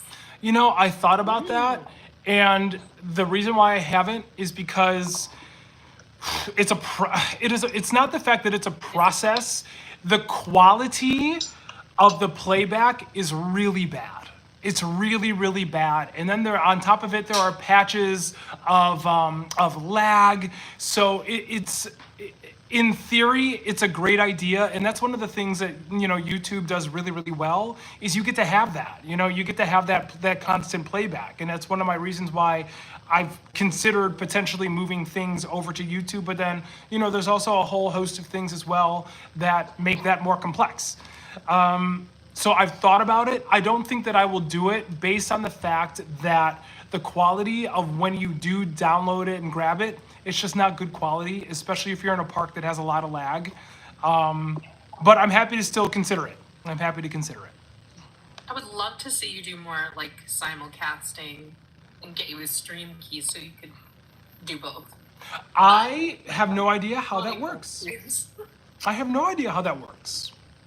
Honestly, I've heard of this stream key, but I have no idea how that works.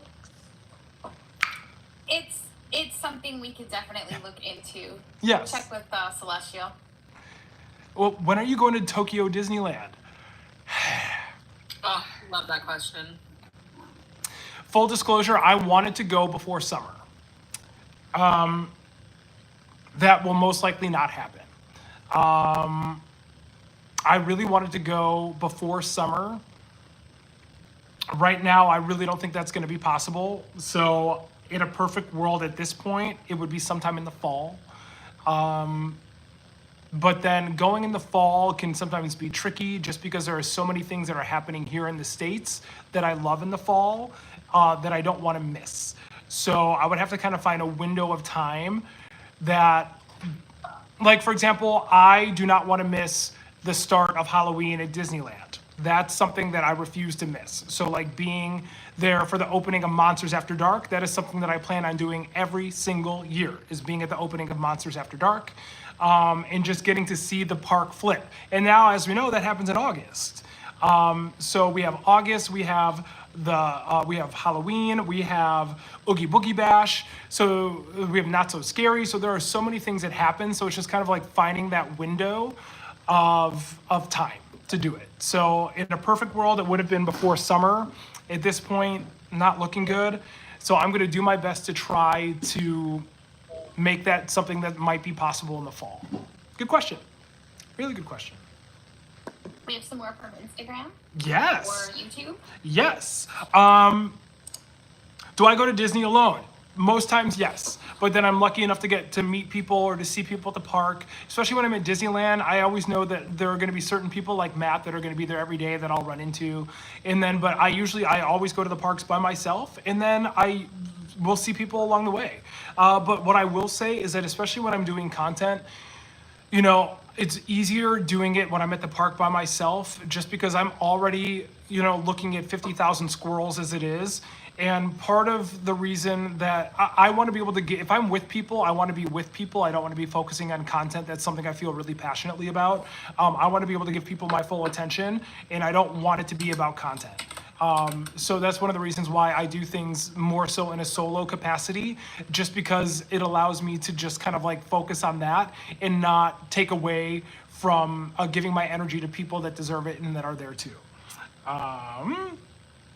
Where's my next adventure? Las Vegas and then Disneyland. Have I done a VIP tour? I have done a VIP tour.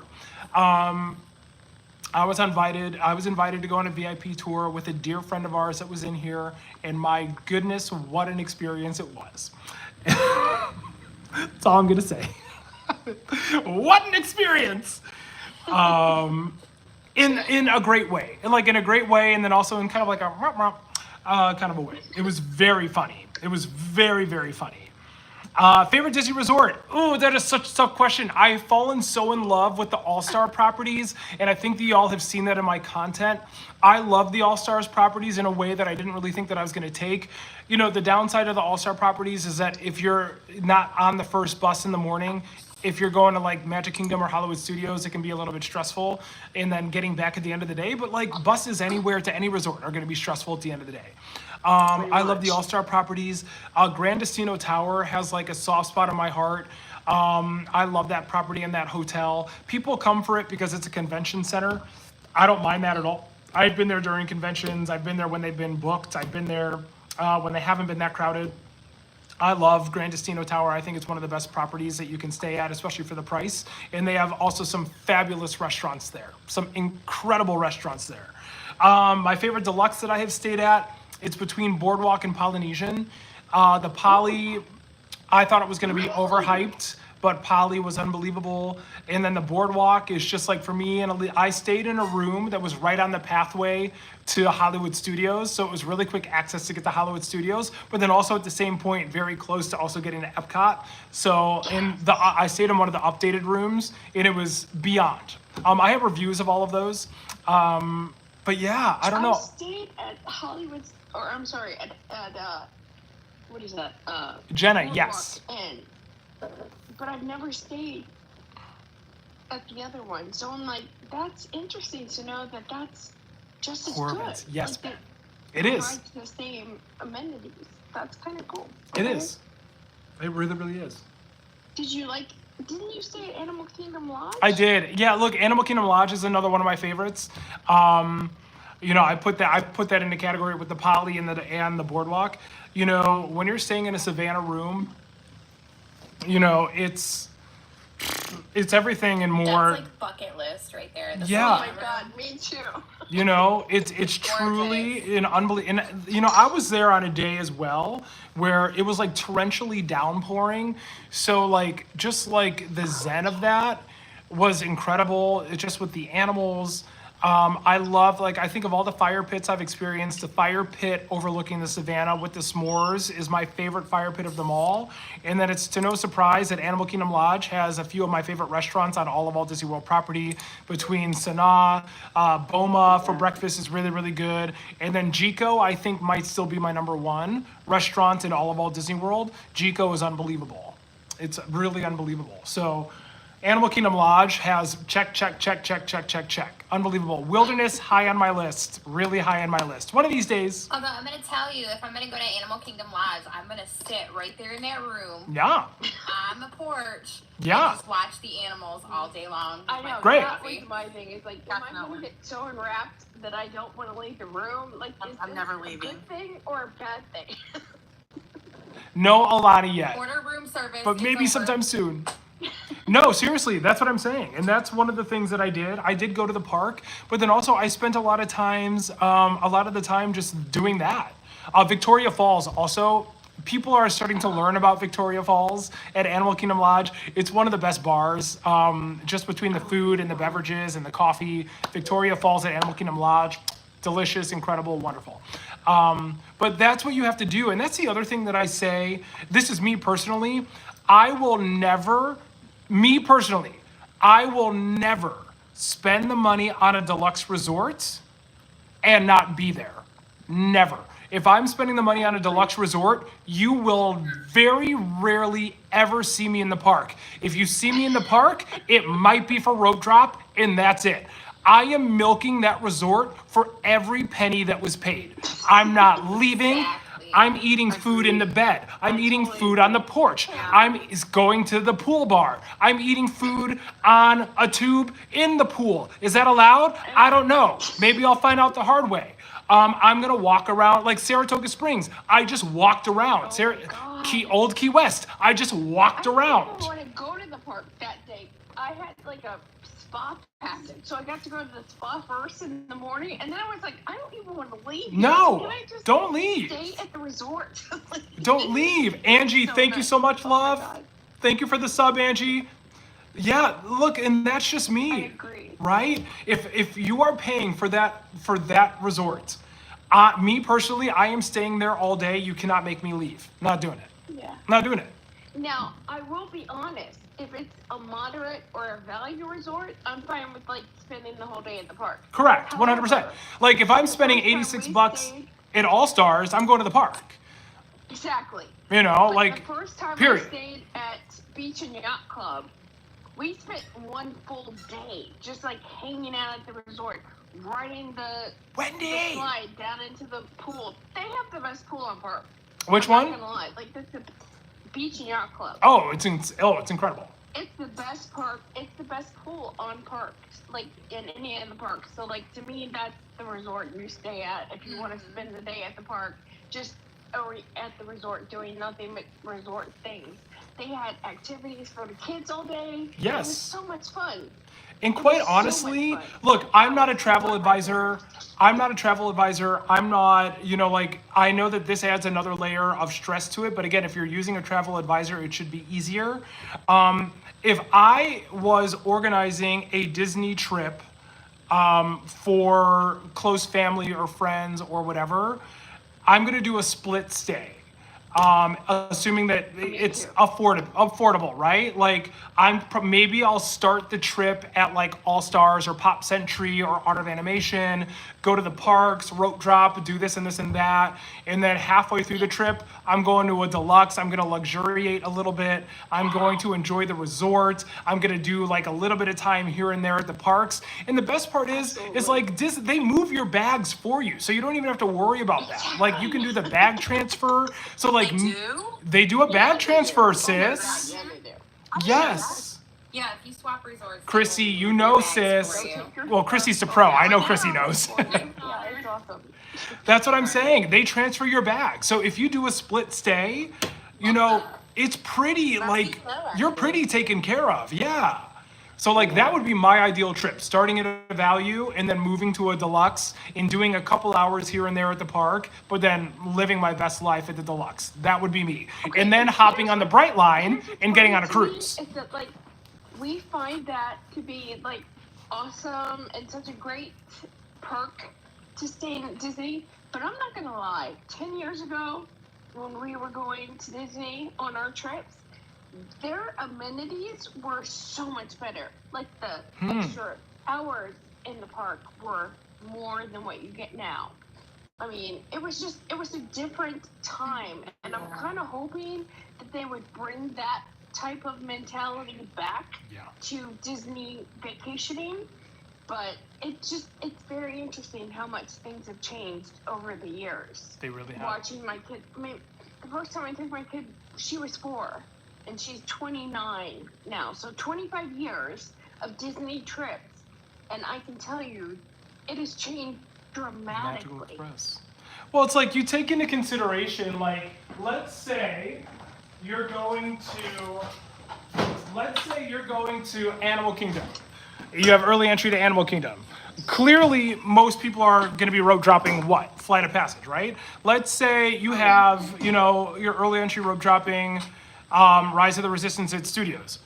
That's the only ride you're getting on, if it's open, right? So it's like you have 30 minutes. If you're rope dropping Flight of Passage, not only, especially if you get there late, not only are you not getting on Flight of Passage before the park opens to the public, but a lot of the times, especially if you're like gonna go to Safari next, you're gonna be going there to wait in the line unless it's not that crowded, right? Same thing with Rise of the Resistance. If you rope drop Rise of the Resistance and you're not towards the front of the line, you're not going to make it to another ride before the park opens to the public. Maybe Millennium Falcon because it's right there, maybe. But just with how long those experiences are, you have to have an hour.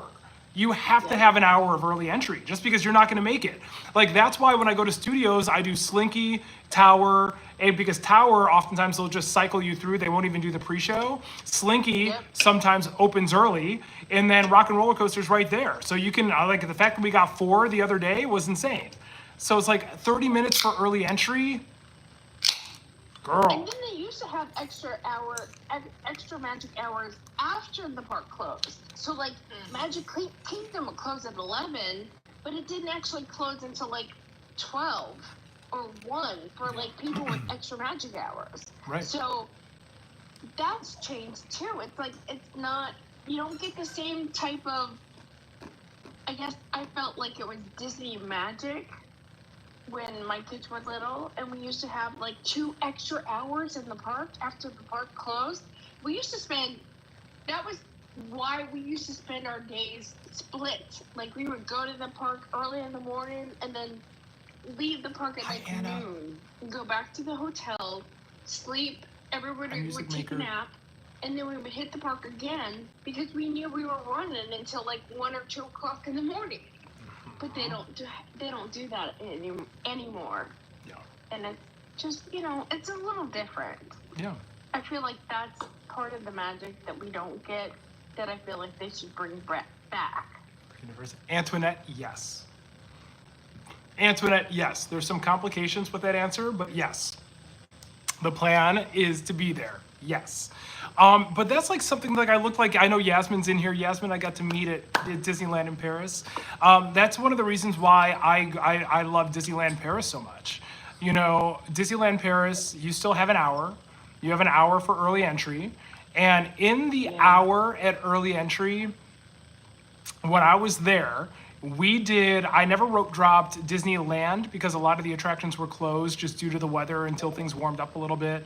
And so we only did studios.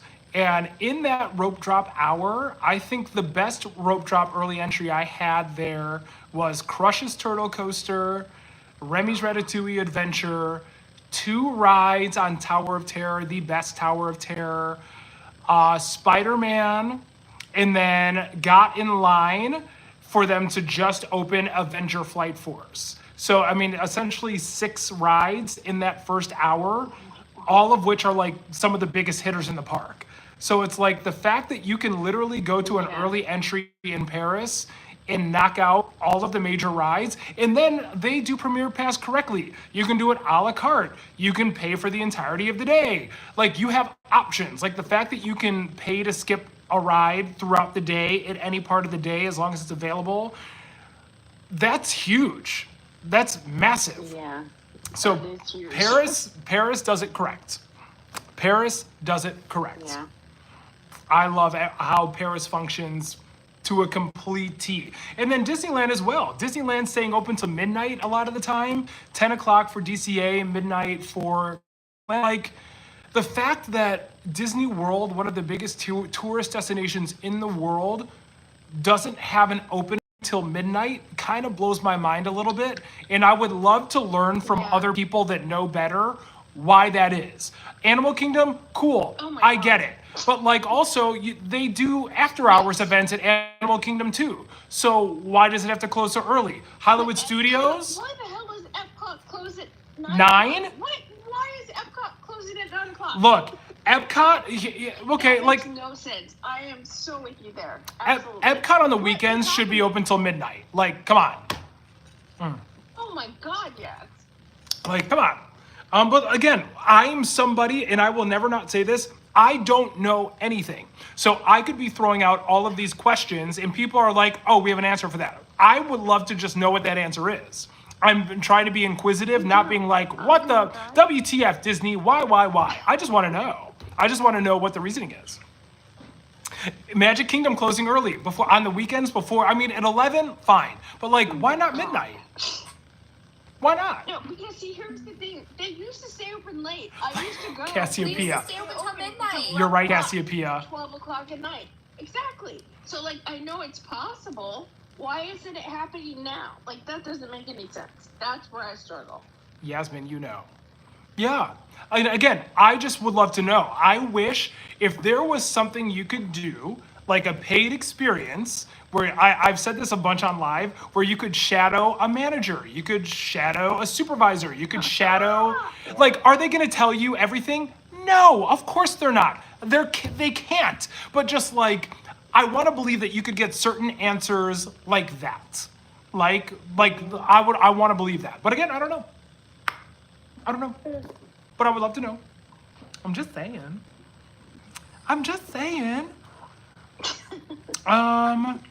Coming back to Disneyland or DCA, March 5th. What do I do besides creating content? That's all I do right now. I just do content. I just do content. Good at it. I Hello. love you for That that. part. I love you. Am I rope dropping Remy's or Guardians now? Rope dropping, that depends. If you are rope dropping, here's what's interesting, y'all. I haven't really heard anybody talk on this yet. If you are early there is a tremendous, I cannot say this enough, there is a tremendous disadvantage now to staying at the boardwalk. What's that tremendous disadvantage? Wait, what? Tremendous. Because Guardians of the Galaxy Cosmic Rewind is an early entry attraction. You couldn't be further away at the International Gateway in the back. You couldn't be further. So now your benefit is now to be at the front of the park, not the back. So one thing that I would like to learn is that if now they're giving people at the back of the park some grace in letting them go earlier. For Frozen, I feel like sometimes they do, because sometimes there's a little bit of a merge that happens when I've rope dropped Frozen. But now being at the back of the park, you've got Remy's or nothing. It's because by the time you get to Guardians, you're going to be behind the entire front of the park. So And the queue's going to be 70 minutes long. That's interesting. I hadn't thought of that. right. So now I'm very curious to see. Yeah, the Skyliner, The bus not a route, strategy. another way to go? Oh my You God. know, but one of the points that I like that was made is that, at the end of the day, you're still going to have families with young kids going to Epcot that cannot or do not want to do Guardians. So, Frozen and Remy's are still going to be popular rope drops. They are. Yeah. They're not going to be as popular as Guardians of the Galaxy Cosmic Rewind, but there are going to be families that cannot access Guardians. So, but again, if you want to rope drop early entry from the back of the park, good luck, sis. I hope you're a runner, you're a track star, because Pray for you. that whole, just saying. I'm skipping all the craziness and I'm rope dropping Figgy. Yes! Oh, Kyle, it would. It would. No. You rope drop. Yeah, it hit his 170 today. It did hit Now you 170 have to today. drinking around the world There. instead.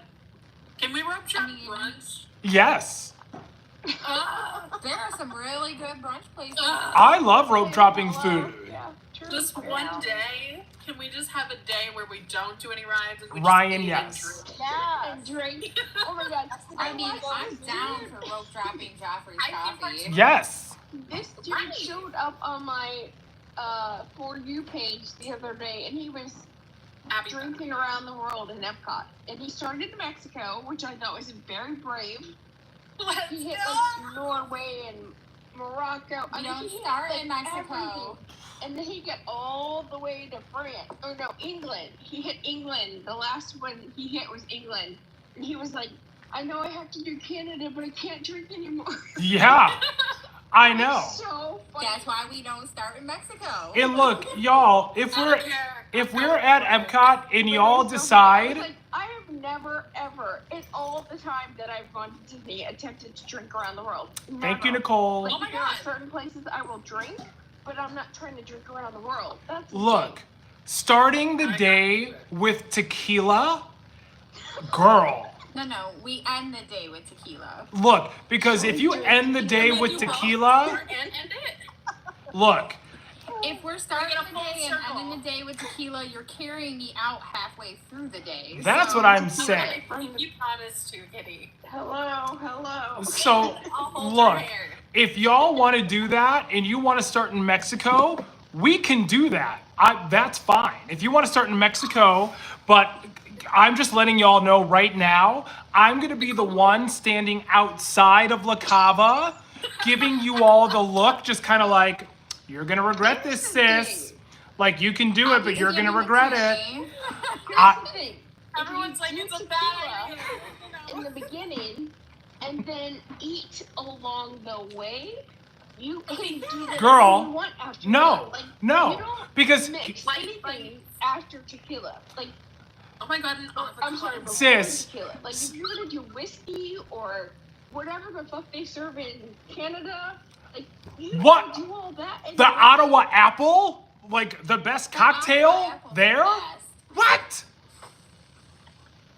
Oh my biscuits. Shell. Ottawa apple. The Ottawa apple. Even I know that. And I'm gonna eat. At Le Cellier. I'm gonna do both. They give your daughter a free birthday drink? Which one? But here's the thing, y'all. But here's the thing. Shelly, could you imagine, this plan sounds great. I love moonshine sour. That's probably my favorite cocktail there. Could you imagine though, what if you're, let's say it's 85 degrees, sis, and you're having tequila, then you're eating, then you're having yuzu, then you're having a food, then you're having moonshine sour or a beer, then a food, girl. You can rally. Okay, yeah. You can rally. You're not wrong. Look, No, I don't do have it that late in tequila. the year. So like my time is like February, so it all works. But yes, you're right. If it was like 85 degrees outside and you started that shit, it's not gonna work out well. happy 21st birthday, Not gonna work Jenna. out well. Nicole Marie said to start in Canada. Thank you. She gets you. it. I agree. Shelly, I just said let's just go hard in the paint. and this goes for all y'all. This goes for Shelly, Holly, Jess, Kitty, and Brian. If y'all wear your good hair that day, I'm not responsible. I will not be holding it back because when I see you tossing your cookies, I will be right behind you. So, just saying, Y'all can drink. leave the good hair at home because I will not be holding it, nor responsible for it. Give me a bottle of water and I'll just pour it on when I inevitably throw up in my hair. That's the thing. No other Cat alcohol Where has ever are made you? no other alcohol Still in the has made me Chicago sick. River. Triss is a real one. Like, I don't get sick with anything. Lindsay. I don't get sick with tequila. I can get sick with whiskey. I can get sick with bourbon. I can get sick with scotch. I can get sick with vodka. No. But tequila does not hit me that way. Hi, Kitty. Yeah. I love Look, we're going high fashion ponies on top of the head. Yeah, we'll go Ariana Grande. We're going high fashion pony on top of the head. Angelica's mom. Not debatable. Not debatable. Angelica's mom. Yasmin, good night, my love. Thanks for coming along. Hope to see you soon, love. High fashion pony, period. The girlies in the chat know. And I'm sure Okay, of so y'all Disney dudes. What's Come up? on. Some of Step them up. know. If you all are starting in Mexico, I'm going to get tacos and ride through Caballeros. I'll meet you afterwards. Hey, I like that Alright, idea. let's do it. Okay, Canada has the Yes, best Chef Uni. Let's go. popcorn. Like their popcorn to me is better than Norway's. Like Werther's popcorn, where they have like the caramel popcorn or whatever. Oh, the maple popcorn, I agree. I personally like the maple popcorn more. It's so good. I love the It's so maple good. popcorn. I do. KB So, says hi, yes, Shell. I would start Canada for that, but alcohol, we gotta go Mexico. Ottawa apple, sis. Gotta go I'm telling Mexico. you. I missed this question on Instagram. Somebody asked my favorite rope drop, and for a while, my favorite rope drop was Tower of Terror. But then I would say For obvious reasons. I love the Tower of Terror rope drop, mostly because I love the ride, I love the attraction, and it's really stress-free because even people that are rope dropping in that direction, 90% of them are going to rock and roller coasters, so like you really don't have to stress out about Tower of Terror, which is great. Tower does sometimes have a little bit of a delayed opening sometimes, but my biggest rope drop victory happened this last trip when I cracked the code for Tron, for sure, hands down. Tron, okay. Yeah, just because, the day that I went, I screwed up so bad the first time and I knew it. I watched it all happening in real time. So to be able to kind of like correct that mistake and get it right was just, loved it. Loved it. Loved But I it. mean, the Loved it. key with Rockin' is to rope drop Tower of Terror and ride it as many times as you can until they open single then rider run for over. Rockin' and then Yes, go over. exactly. That's the tea. That is the best strategy. That for is the rock and tea. roller coaster. That is the tea. That was always my strategy. Yep. Because I love Tower of Terror. I also love Rockin'. I love a good 0 to And it was 60 always- right there. Punchy Yes. It launch. was a great That is the tea. ride. You would get to ride Tower. Thank you, at Julie least Hickson. 2 times before you had to run over to Rockin'. So like, I think it my just- record it was always 4 worked out well. before they opened single rider on Rockin'. Yeah, that's really good. Maybe. KB, It love you, always worked out KB. really well. Thank you, KB. It always worked out Actually, really no, well. Connor. I love the Muppets. So I'm kind of excited to see what happens with it. I am too. I saw. It'll be different. Somebody, when As long as they keep that last punchy year, launch, I don't care. Mm-hmm. when we were there, I don't know that I'm gonna miss that ride. I don't know that I'm gonna miss it. It's not a bad Julie, ride. are you gonna be there? It's just not one of those rides that I won't miss doesn't it. stick. I won't miss it. Rockin'? Like I'm okay with it being gone. No, the I'm with you Muppets. on Oh, that. the Muppets. Yeah. Daddy. Like, I would have loved to see Powerline in place of Aerosmith. But I'm not mad at Muppets either. So. Not mad at it. Not I mad. don't like Muppets. Ben Day had a great question What was about whether you like the food best at like Disneyland, DCA, or Walt Disney World. Oh my God, Disneyland, DCA. There's no question. That being said, oh yeah, Julie Hickson, by the Okay, way. and if you had to pick Disneyland versus DCA, Oh, that's so hard. Whatever. Julie Hickson, by the way, I'm not going to be at the first night anymore. I'm going to be at an event in Vegas, but I'll be at the second night of 90s Night. Are you going to be there? That's really, really tough. I would say that if you are going to do sit-down dining, DCA might be the spot between Carthay, between Lamplights, but then also, like, I've personally never really had a bad experience at the Blue Bayou. Tiana's is great. Cafe Orleans is great. I really enjoyed my lunch at Riverbell Terrace. It's tough. I want to do it all. Period. Yeah, it's really hard because again, Honestly, Animal Kingdom food. Animal Kingdom is the best out of all of them. I'm gonna take Tiffin's. I'm gonna take Nomad Lounge. I'm gonna take the Buffalo Chicken Chips. I'll probably even take Yak and Yeti. Animal Kingdom, hands down, the House Down Boots is gonna be my go-to along with Animal Kingdom Lodge. But like Disneyland, the food at Disneyland is really quite. It's really quite good. Like the Plaza Inn fried chicken, I've had it now more times than I'm going to share, and it's good every single time. Bengal barbecue is fantastic. The Birria toasted cheese, everything at Jolly Holiday is Davoon. Whether it's just a regular grilled cheese and tomato soup, the Birria toasted cheese, their pastries, the cheesy garlic pretzel bread is quite literally otherworldly. They also have that croissant there that's also really, really good. A lot of the specialty coffees, depending on the season, are great. Casey's hot dog. Yep. Casey's hot. Don't even get me started on Casey's hot dog. Yeah. As a whole, Disneyland, Disney California Adventure is going to be the more of the foodie spots but I have started to find like Liberty Tree Tavern was like the find of the century for me. Liberty Tree Tavern is probably one of the top meals I've had at Walt Disney World, at Magic Kingdom of all places. Oh. Liberty Tree Tavern was insane. I know you like a good Woody's Lunchbox. Woody's Lunchbox is fantastic. Woody's Roundup Rodeo, another one of my favorite meals. That place gets a lot of hate. I think it's phenomenal. That's what the sticky toffee pudding at Liberty Tree Tavern, dare I say, is the best dessert you will get at Walt Disney World, period.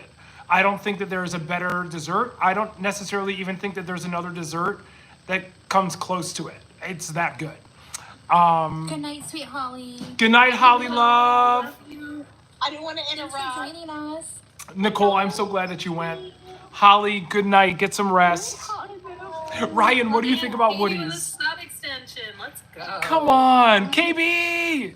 KB. Thank you, KB. We love you, darling. What are my thoughts on rope dropping big rides first? Troy, that's a great question. You know, I think that it depends on the rides themselves. So, like, for example, rope dropping Rise to the Resistance is very different than rope dropping, like, Space Mountain, from a multitude of different layers with that. And I think that that's the beauty of rope drop, is using rope drop to knock out those higher tier attractions. I think that that's very important to do. But, you know, there's a little bit of a strategy. Like, for example, for me, I'm never going to rope drop Rise of the Resistance again, because history has shown me that more times than not, it's going to be delayed. And Because Daddy Kylo hates us. oh no, Kylo does. It's true. But then also, you know, the plan for me, like I keep using Hollywood Studios as an example, has been Slinky Tower Rockin'. That has been Old Faithful, reliable, more times than I can count at this point. Like, that is the rope drop that I do and that I recommend, especially to families. I know Rise of the Resistance is like a major one to knock out, but if you're going to allocate money anywhere, I think allocating money to Rise of the Resistance to skip the line is decent. But then also, Rise does this all day, and you just kind of like, my biggest word of advice with the queue times for popular rides is keep an eye on when it peaks, and then as soon as it starts to fall off of the peak, go to the ride. Because it's going to be like, even like, let's say Rise is 90 minutes, and even if it drops to like 80 minutes, 75 minutes, the drop is happening quicker than that. So if you go too much later, it's going to drop again and build up by the time you get there. So it's like, if you can start to catch rides as they're falling off of their peak, then you can usually luck out. Not all the time, definitely not all the time, because, you know, things happen. But yeah, I'm personally probably never going to rope drop Rise again. That being said, rope dropping Rise for content purposes is really fun. There is one Rise rope drop that I want to do at Disneyland. I'm not going to disclose it. I've done a trial run of it, but there's something that I do want to try. I'm not going to tell you all what it is, but there is something that I want to try, which I will rope drop Rise of the Resistance again at Disneyland to try it. So we'll see. I love that. We'll see. Great question. Really good question. Surprises. You bought the Lightning Lane. Look, sometimes it's just got to be like that. Gotta. Yeah. Especially when the lines, you know, the crowds at Disney World. Like, this is like, this is a week, y'all. Like, I kind of wish I was there. This is a week that you have to pencil into the calendar. The weekend right after the Princess and then before spring break, this is a money week to be at Walt Disney World. Like, this is one of those prime weeks that you really got to bookmark. I feel like, just, you know, after the marathon and then before spring break, this is kind of like going to be more of like a little bit of a lull period. So just something to keep in mind if you're planning a trip. Yeah. How do I manage to be away for 2 months? Honestly, it's pretty, in a lot of ways, it's kind of easy. I've been on the road for so much of my life traveling for tennis that, like, being home, this is the phrase I use, it's kind of, being home is kind of like awkward turtle a little bit. Like, it's great because I get to see my family and see some friends and, you know, get to catch up on content. That's like the big ticket item, is catching up on content. But like, I'm so used and accustomed to living out of a suitcase and being in a hotel that it feels normal, where sometimes coming home can feel like not normal, if that makes sense. Yeah. If that makes sense. Do I like to play net or back? Oh, you cannot find me at the net. You know, funny enough, I had some really, really good results in doubles. But doubles was never my forte. But I did things in doubles well. Like, I had a big serve, and then I very rarely do this. My return of serve was world class. So I could usually pick targets pretty well. And if it was a big serve, a spinny serve, my return was rock solid, especially under pressure. So I had aspects that lent my game to doubles really well, but I did not like it, and I did not like being at the net. Absolutely not. He said nope. Nope. There was? Yeah, it says, what is Jeremy's biggest tennis pet peeve from an opponent? Oh my God. Okay. My I feel like biggest. it's excessive grunt or something. So here's the thing. tea. I can't say that because that was another thing that my coach Timmer ingrained in me. I was a grunter. He It's exciting. I like to hear it. You know, Like, yeah, you- that's power. it honestly, it is, for me, the way that I think about it in my head and my reasoning behind it is it's a release of tension into what you're doing. Thank you for the star. Thank you, love. So I was a big time grunter. My biggest pet peeves, and it's still to this day, is like if I was ever playing on a big court or with a rowdy audience, like players trying to get the crowd involved. Like if I watch a player and they like play a point, like they do something well, and they're looking at the audience and they're like doing this or like this, and they're being really like that drives me insane. There are certain players that do that all the time, and it drives me absolutely insane. That's one thing. Excessive ball bouncing. Like I've played some players over the years that will look, and there's a routine to everything. So like my routine on first serves, when I would bounce the ball twice, prepare, and then serve. Second serve, I would only bounce the ball once. There are players, I kid you not, that will bounce the ball 50 beeping times. They'll just be standing at the baseline, just like, Are we playing basketball? just bouncing nonstop. And then you're waiting there to return, and it's just kind of like, are you like, give me, and then part of it is strategic because look, tennis, people like to think of tennis as a gentleman's sport. Tennis is anything but a gentleman's sport. Okay, the thing, I've seen parents get taken out of tennis tournaments in handcuffs. I've seen people jump nets. I have been called things on the tennis court that I wouldn't ever call anybody, let alone wish anybody be called that. I've had suspension points due to how I reacted to somebody calling me something very racially driven. I was almost disqualified from a match because it was on a big stage in a big tournament, and I wasn't wearing an outfit that conformed to what the tournament directors wanted me to wear. I had earrings, and they basically said unless I took my earrings out and changed into a more tennis appropriate outfit, that they would disqualify me. Like tennis, Williams. like it's wild. It's crazy. And, tennis is anything but a gentleman's sport. It is so not that. And people don't get to see that. They don't get to see necessarily oftentimes that side of it. Tennis is horrible. I love it with every inch of my being. But, and I think this goes with anything that's like competitive and high stakes. And, at the end of the day, on one hand, people are literally fighting for their life. So there's a lot of emotional aspects that kind of go along with that. But like to be on a court as a 14-year-old being called racial slurs, homosexual slurs, not only by the players themselves, but their parents and their coaches, wild. So, sorry, I don't know how I got on that tangent, but my God, sorry. Had to get that one off my chest. Sorry. It's part of your journey and like how you got here. Because I think a big part of like the heartbreak, right? Experiencing that will bring you to something that gives you joy. Yes. Like Disney and content creation does. Correct. So And that's to edit that out of your journey, I think would be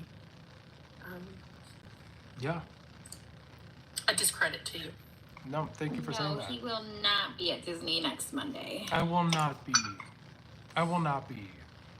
I'm sorry. Is that when you're going to be there? I have to look at my calendar. No. And then Stoker.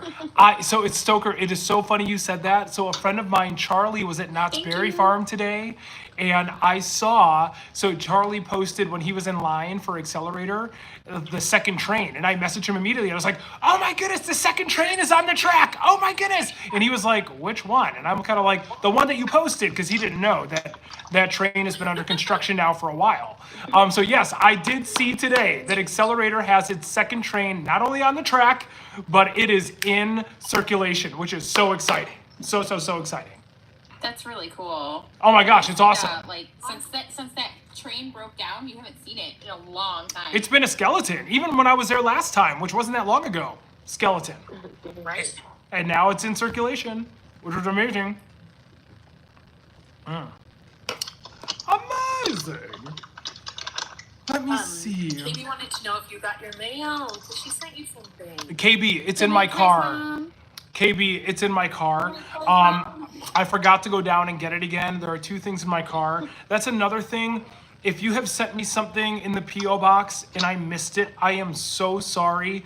I had no idea until today that there was a 15-day grace period before they send it back. So I posted in one of the videos that I had like a stack of cards, some of which went back to like early February, and I missed them. So I am sorry, like early January. I'm sorry, before that. So I missed them. So I will be much better about that, especially when I come back into town and just kind of like communicating when that is, because I would hate for that to happen again. So I missed. No idea. I had no idea either, because I will see people do these huge hauls from their P.O. box, and I'm kind of like, there's no way that all has been there for like, we're talking like boxes on boxes. There's no way that's been there for 15 days. Like, that's got to be accumulated, I would think. I don't know. Maybe it was 15 days. I have no idea. I don't know.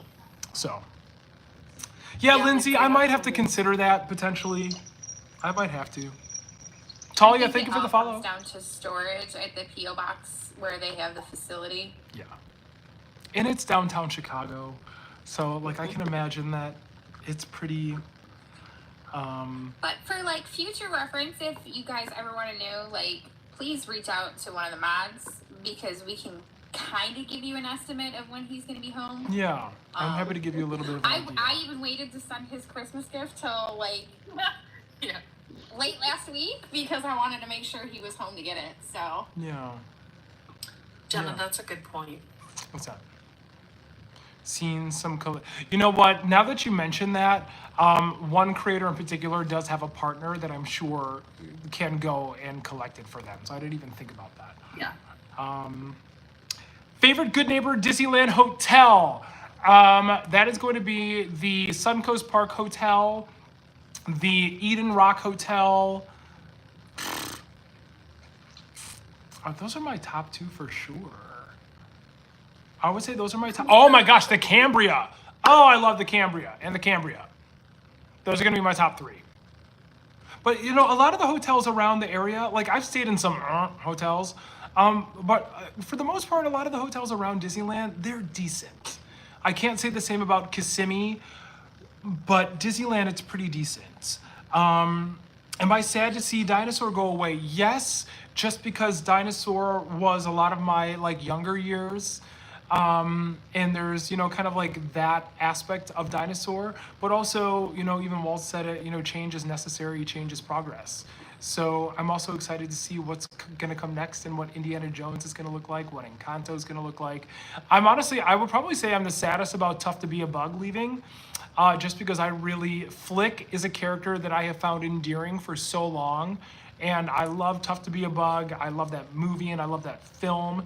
And I also love the attraction. I think it's a really well done attraction. I really enjoy it. So I'm really sad to see that go. It's the same way I felt when Alien Encounter became Stitch's Great Escape. Alien Encounter never should have been at Disney World, ever. But it's one of those attractions that if you can say that you experienced it, what a gift. I was scarred by it. Kitty, I remember Alien Encounter quite literally like it happened yesterday. I can recount it from start to finish, every bit of it. If you let me know in the chat if you got to experience, yes, Tinker, if you got to experience Alien. Maelstrom was another one. Maelstrom was a phenomenal attraction. I remember Maelstrom as well. Phenomenal attraction, Maelstrom. And if you're real OG, you Night remember Case, Mom. Captain EO. What? Captain EO, Michael Jackson. MJ. No, MJ. He had it was a 3D show there in Epcot. It was fantastic. Never saw it. Oh, that's dope. Never. Good night, That would have been Mike. insane. Good night, Mike. Mike. Good night, Mike. Love you. Disney Dad says they'll send all the packages to my house, which I'm not mad about because then it forces you to have to come to Detroit to visit. Hey. And do some content here. We'll do some Detroit eating content. We will do that. what else was I gonna say? I was gonna say something else. Oh, and then, you know, if and when Luminous inevitably does leave, you know, first of all, I understand why people liked Harmonious. I'm personally not a fan. I understand why people liked it. I just wasn't a fan. What I would give for Illuminations to come back, if Luminous leaves, it needs to be replaced, in my opinion, with Illuminations. But that's just me. That's just me. Harmonious, it was fine. I don't know. Illuminations was really good. Oh, it's so I good. don't think I will ever be able to I get think over so too, Luminous Tinker. leaving, if and when it does. You know, I've heard it's not going to be until like 2050. I It's going to be there for quite a while. I hope so. And to be honest, y'all, I did not go to Luminous just because emotionally I was like, I don't know if we're I don't y'all, Luminous is one of those shows that just like some people wreck you. you know, it No, obviously exaggerated, but yeah. yes, It's going to be there for a while. I hope so. I really do. You know, I love Luminous, and it hits you in the heart in a way. And I understand why people don't like it. Totally understand why people don't like it. Because Luminous doesn't do what Happily Ever After does so well. Like Happily Ever After, like you do this. You have layers. There are peaks, there are valleys, there are middle grounds, there are peaks. Tinkerbell flies, and then there are peaks. You know, like it's very that. Hot mess, Luminous crying.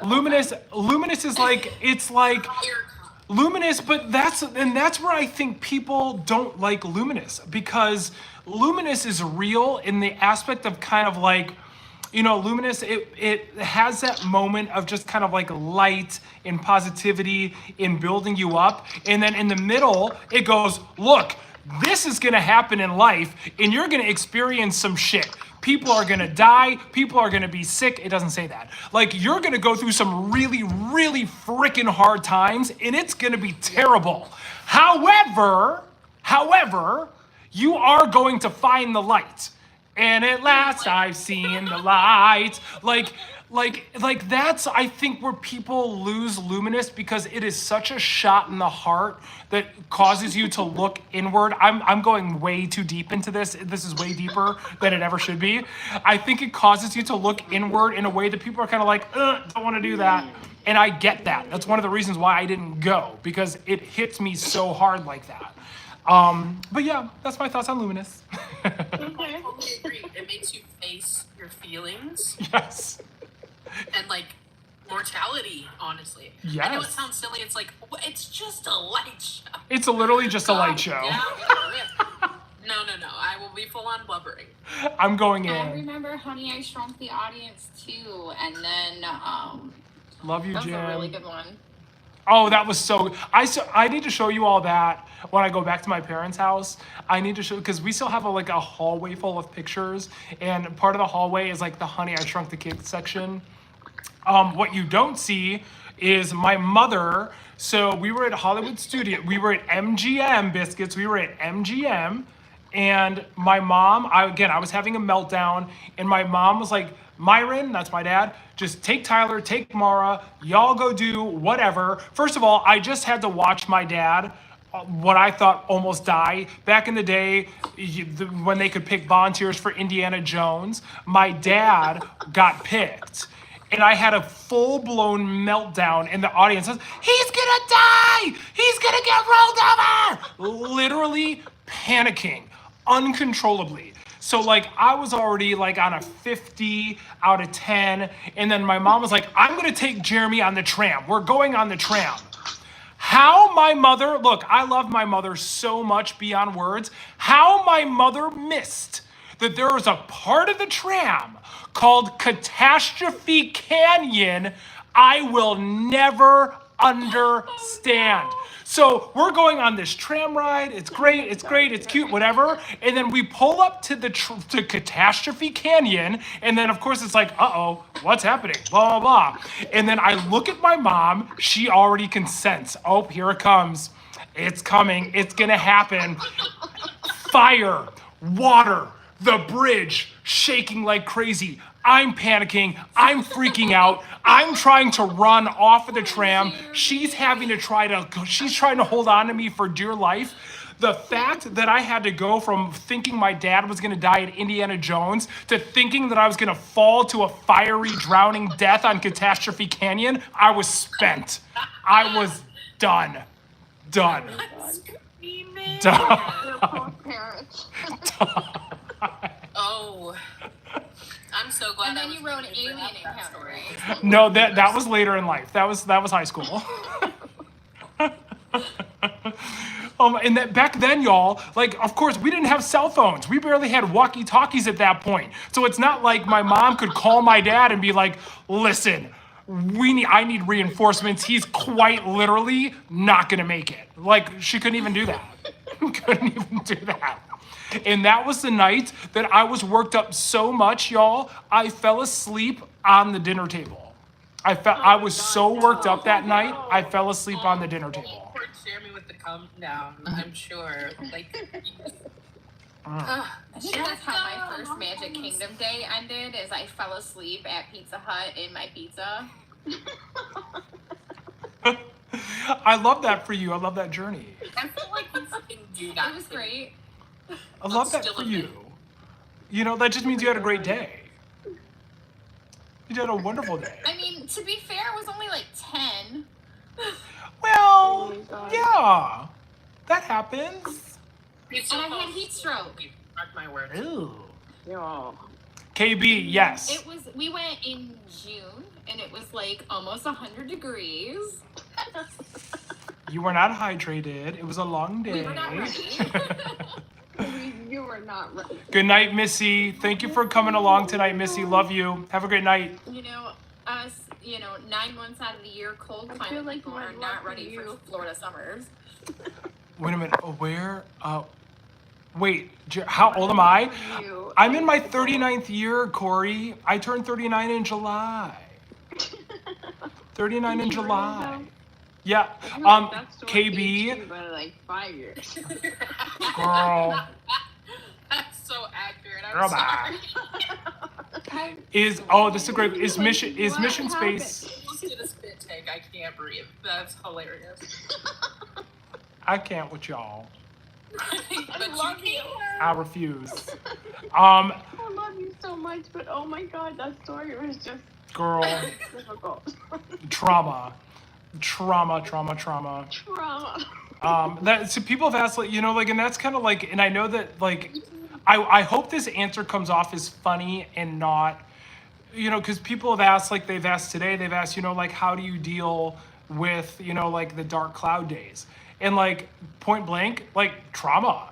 Like, trauma has given me a different way to look at things in life. And I say that, kind of like in jest and like with levity, because, like, if you can't, look at the trauma that you've experienced in your life and, like, I'm not going to say laugh at it, but, like, use it as a means to kind of, like, have a difference of perspective, it's tough. But yeah, trauma.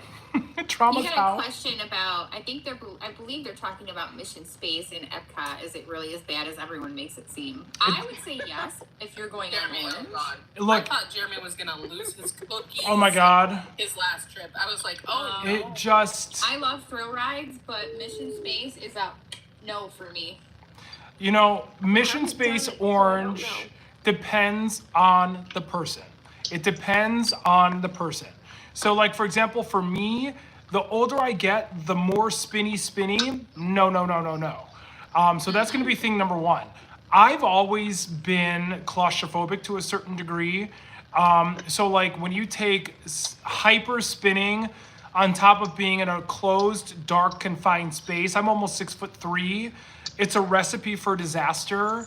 And Mission Space Orange for me is really hard. It's really, really hard. And one of the times I rode with somebody, he was like trying to coach me through it, and just like he was like trying to get me to focus on my breathing and steadying my breathing. He was so sweet. But it's just like, I feel like I cannot stand you. I feel like I'm being suffocated on Mission Space Orange just because I'm feeling trapped. The bar comes down on you kind of tight. You're spinning ungodly fast. It's kind of dark. It's kind of loud. Like there's so much happening. It depends, but then there are people that go on and they're like, it's nothing. Like I see kids that are literally this big go on and they're like, let's go again. And I'm like, no. So like, it just kind of depends. It just has to depend. It just I depends. really don't. So, I don't even know which way to go. Like, Orange, They Connor. designed Oranges. Orange to pull the same amount of G-force as you would Get if it. you were going into space. And Yes. astronauts train for that for a lot of years before they do that. So I don't know why Disney thought that would be a great ride, but Yo. God, dude. And what's I'll take the Nemo Do it. submarine Just once. any day over that. no. And what's I can't crazier, promise that I'm not gonna throw up, but I would try it just once. here's the Good night, thing. Tanix, I love you. Good night, Good love. night, Tanix. Love you. Tanix, thanks for coming in tonight. Appreciate that, Tanix. Thank you. Get some rest, sleep well. I would go on with 3 friends. I would do that. I don't know if I would ever go on it by myself again.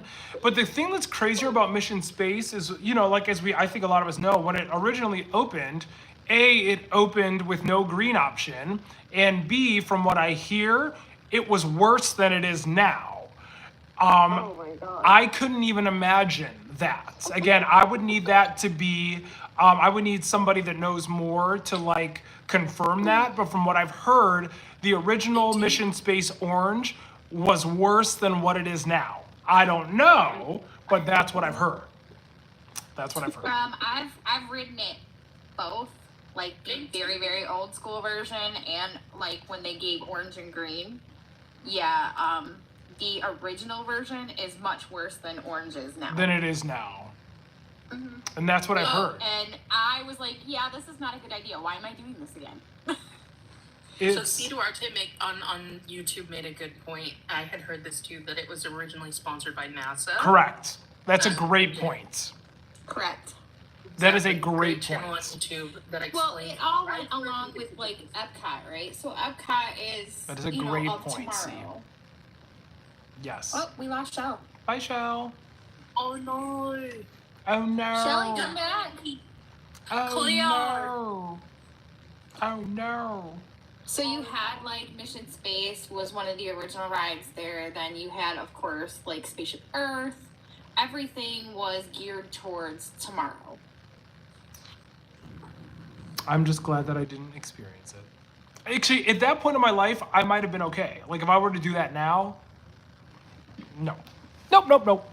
No ma'am, no ma'am, no ma'am, no ma'am. Like even As writing. a kid, my mom made me get on it, and I said, "This was the worst ride ever."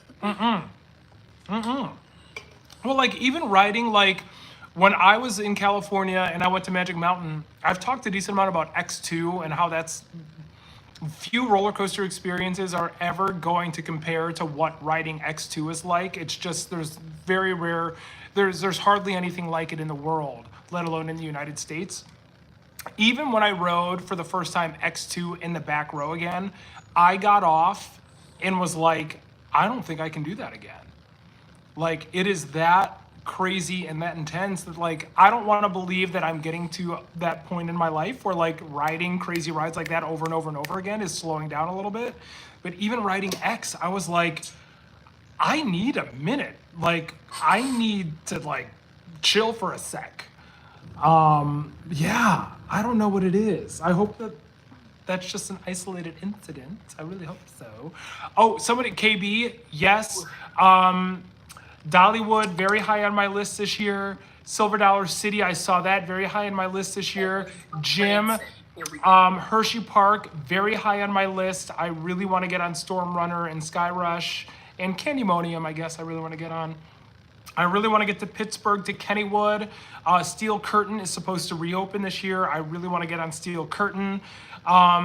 Towards the end of this month, I am hopefully going to be at the opening of King's Dominion for their new roller coaster in reimagining of I-305.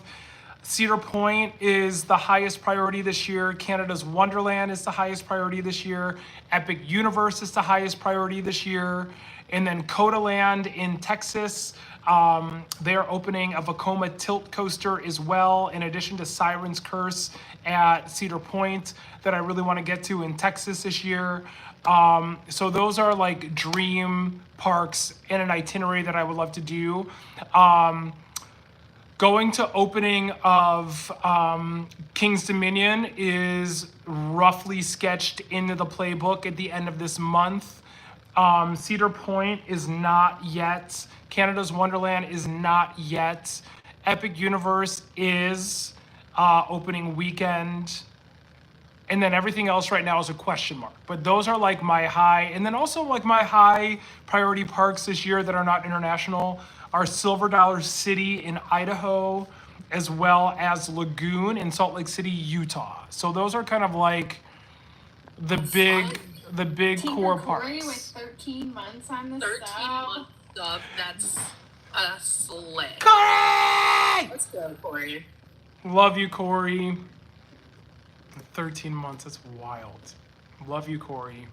Everybody tapping, commenting, sharing. Thank you so much. Y'all, A lot thank of you have been here from the beginning, and we've been going for a while, so we see y'all. Thank you all. Jim, you know what? I haven't, and that is something that I would like to do. Jim mentioned about Walt Disney's home in Chicago. I haven't, and that is something that I would like to do, that I've thought about for a while. Lindsay, I will You for did do sure. Disney 100, right? We did do Disney 100. We did do that, and that was still to this day. I'm still so sad that I never went back. I really wanted to go back a second time. I really, really did. They'll probably bring it around again because it was here in Detroit at the same time Van Gogh's exhibit was here. So Corey, you are. I really hope so. I don't know where it is right now, or if it is still in circulation right now, but I hope so. Tokyo Disney, I really wanted to try to go before summer. That's not going to happen most likely. So if in a perfect world, it would be sometime in the fall. It would probably be sometime in the fall, but I hope so. Hershey Park will not allow streaming. So here's the thing, Connor. I'm not mad at that, honestly. When I go to a lot of these other amusement parks, like Cedar Point, like Dollywood, like I'm not going to be streaming. I'm not. Just because I can't really take you to do that much at those parks. I can't take you on the rides. I can't. So the real estate and streaming, like, yes, I would love to be able to like walk around and show you the park, and like those are things that I want to do. But in terms of overall experiences, like when I go to these other parks, it's not going to be taking you on rides, maybe seeing some shows depending on the park. So, you know, it's a completely different experience. And like part of that is I do want you to be able to see these incredible amusement parks that are out there. But if they're going to be getting rid of streaming altogether, like I understand that. I understand why theme parks would be taking that and making that kind of a thing. But, you know, I really hope that on one hand, like, do I ever think like Disney here in the States and Universal, like they would get rid of it? No, I don't. And I think that, you know, all I will say is that the messages that I've gotten from people that have communicated that for whatever their reasons might be, that they will most likely never have the opportunity to be able to go to the parks again, for whatever that reason might be. You know, I really hope that that is not lost sight of, where there are people in this world that have physical disabilities and limitations. They're terminally ill. You know, they have things that will prevent them from being able to access and getting to see the parks. And I really hope that that is always thought about rather than, you know, just doing away with something. I really hope so. But again, I don't know. there's our show bell. I'm not sure. Oh gosh. I'm not sure. I'm not sure. Not gonna leave us again. Thank you so much, Star. Thank you very much. I really appreciate that. Thank you, Star. Let me see. Favorite hidden gem or underrated experience at a Disney park? That is such a good question, Caitlin. Animal Kingdom is the most underrated park. I will continue to say that. I agree. Let me think. I'm trying to think from Disneyland. Like, what is something that I love at Disneyland? Unpopular opinion, Fantasmic at Disneyland really doesn't do much for me. It really doesn't. and that's kind of taking out the comparison of the venue. I just the way that Florida seamlessly flows in the I mean, how can you compete with the sequence of, I mean, Pocahontas to Mulan to Aladdin to Frozen to Moana? Like, how do you beat that? Disneyland doesn't come close. And then people will say, "Oh, but the boat." Okay. Like, yeah, there's a big boat. Yeah, there's a big boat with characters on it. I actually like the boat in Florida more because it's smaller and I feel like my view of the characters is better. So I actually kind of prefer the smaller boat. Oh, what about Peter Pan? What about it? You hardly get to see any of it. Like, by the time something like sometimes depending on where you're at, you really won't see much of it, and what you might see, the boat's already gone past. So it's like there's if it was Pirates of the Caribbean still, my perspective might be different. But the whole Peter Pan sequence, it's cool, it's fine, things happen, but like, that's just me. I don't know how I got on that tangent.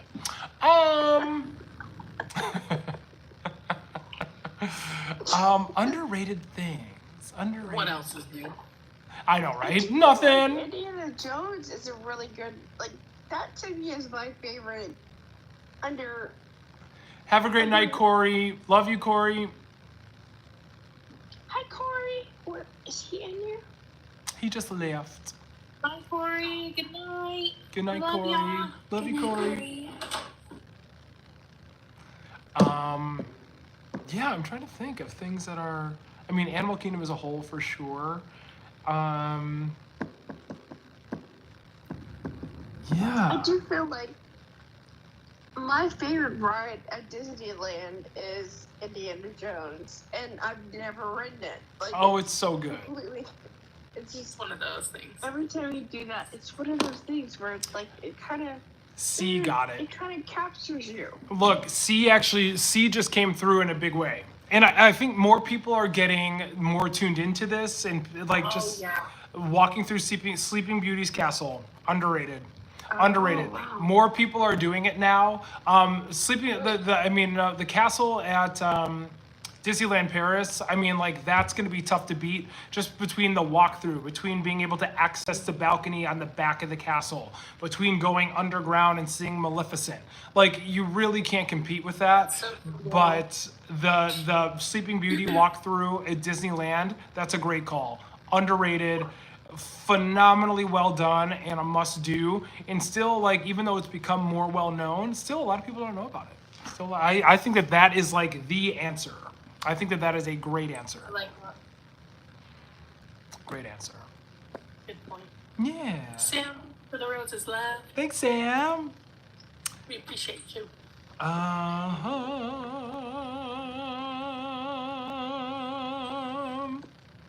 Yes, sustained note. We love it here. Oh, thank you. Just a little something. With the vibrato. With a little vibrato. I kind of wish, so one of my favorite Broadway voices, another random tangent, her name is Jeanette Berdell. And the first time I ever saw Jeanette on stage, she was playing Celie in the Chicago run of The Color Purple. And Jeanette has one of the biggest voices you've ever heard. It is massive. And Jeanette, I got to see her years later. Actually, right as I finished Superstar, she was playing Dion in Hair on Broadway in the second revival cast. Love that. And not only was her Aquarius unbelievable, I don't know if this was a choice or where her voice has gone to. She had the widest vibrato that I've heard, borderline almost between two pitches, but I was kind of like obsessed with it at the same time. And her jaw bratto is like through the, like, I'm just obsessed. Obsessed. Literally that, it was amazing. I'm like, Amazing. Jeanette Berdell, she is unbelievable. that's such a sick song too. That it's just like good. Every I've time. got another question on Discord for you. Oh yeah, go ahead. Breach asked, which Disney character do you think would be the best fit for a superhero movie and why? I remember that question. Obviously, like I have to go. Of course, I'm going to go to the first person on my mind and say Elsa. I think Elsa would be a ferocious superhero. Toodle, what was that question? Mighty, thank you very much for the follow as well. Inspiration for battery names. Great question. We'll get back to that. Elsa would be an unbelievable What would her superhero. Power be? Like her superpower be? Well, hello, she's got snow and ice. She literally fires ice out of her hands. Hello. Duh. She can I'm a freeze people. Are you kidding me? She's like a more present day Sub-Zero, only cooler. Like, hello. Potter. That's fair. Like, At the just same saying. You better crown Shelly. Yes, you better crown Shelly. Let me see. If I had to pick a superhero, a Disney superhero, I would want it to be, this is a really tough question. I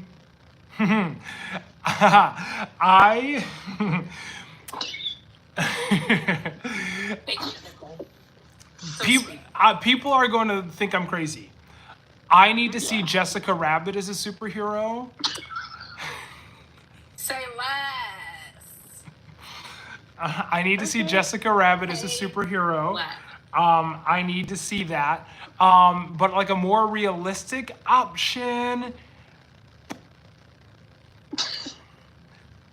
More realistic option. I know, Nicole. Tell him. Wait, what did I miss? What are her If I pa- go to space, I would give him a crown. What are her powers? That's a great question. Ooh, Jessica Rabbit. Uh-huh.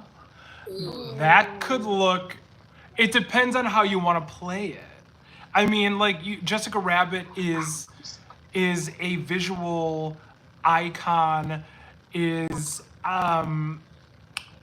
How would you say that? Like she's like Jessica Rabbit is like a Marilyn Monroe, right? It's like this iconic staple of a person, like Absolutely. the iconic redhead. So it's like you could look at this like in different ways. Like if you really wanted to take it to this place, what does the power of lust and seduction look like? How could you play with that? Like I'm just saying. Like this is ridiculous. But I'm just saying. It looks like Wonder Woman. See, that's a valid point. It looks like Wonder Woman. Like honestly, like I hear that. I totally hear that. I'd love to see Animal from the Muppets. Oh. Shelly's like, No, not animal. Same, Michelle. I'm with you. I'm like, He's so all over the place, it would be hilarious. maybe no. I would think he'd be a good Donna superhero. A superhero, but like her cook, like kind of Maribel's mom. monster. Her cooking has healing powers or something like that. That would be dope. Ooh, That'd be that'd dope. be cool. I'm here for that. That would be cool. Do I think Disney will create an original ride again? I hope so. I really hope so. Powerline needs to be a superhero. Completely agree. This. Completely Night, agree. Troy Phillips. I could not agree more. Could not agree more. Me as a Disney hero? Oh no. Yes. Oh no. No, no, no. Yeah, Jerendelle, that's- superhero of all time. Do I think the Ride dining Kevin plan River is Rapids worth without getting wet. it at Disney? Oh my God. Water repellent? Can you imagine? But only when you want to be, so like you could still shower and bathe and stuff. Uh-huh. Yeah, this has Water legs. repellent. Especially when there's atmospheric rivers. Of course, you never know when the atmospheric river is going to hit in California. You never know nowadays. That was definitely one I can't. Correct. That one. That one. That part. We're there. We're there. Uh-huh. I broke my brain. What an event. And the crazy thing is, Jess, it's like, I know that's not, it's something that's happened before, but like, I was in California when the atmospheric river started up again. I was coaching. So I was there, I was coaching. I wasn't doing this to anywhere near a full-time capacity. It was just like for funsies whenever I could go to the park.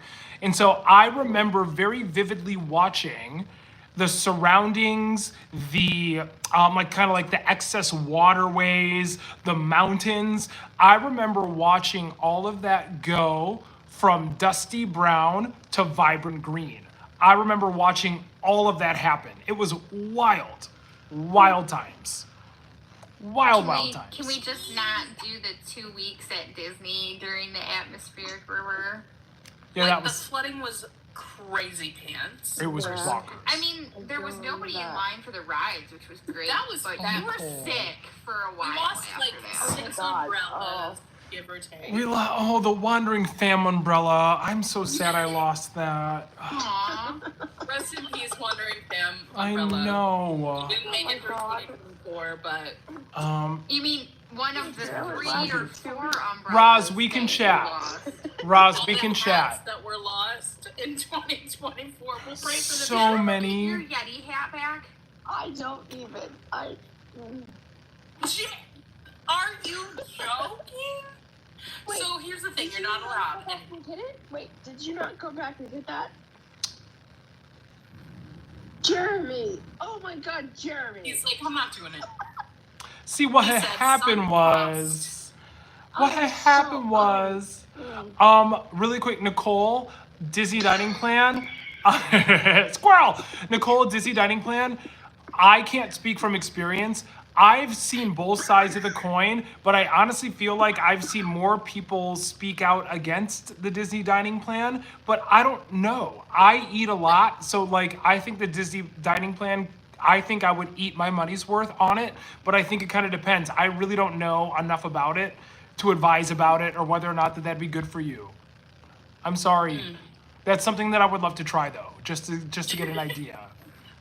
So back to the hat. Cassiopeia's in a rip hat. Which one, Cass? See, what The had Yeti happened one that he was. lost on And all of the other Matterhorn. ones that he's lost too, though. Let's be real. We love you, but goodness gracious. Hats, umbrella. This is why he wears crossbodies, because he will forget everything. There have been times where he's forgotten the crossbodies too. Literally Like, on Soarin'. I've left it on Soarin'. I've left, I think, 2 or 3 umbrellas on Soarin'. I've left something on. Guardians for sure has gotten some things from you. Guardians has gotten a few things. Indiana Jones has gotten a Jones. few things. Yeah.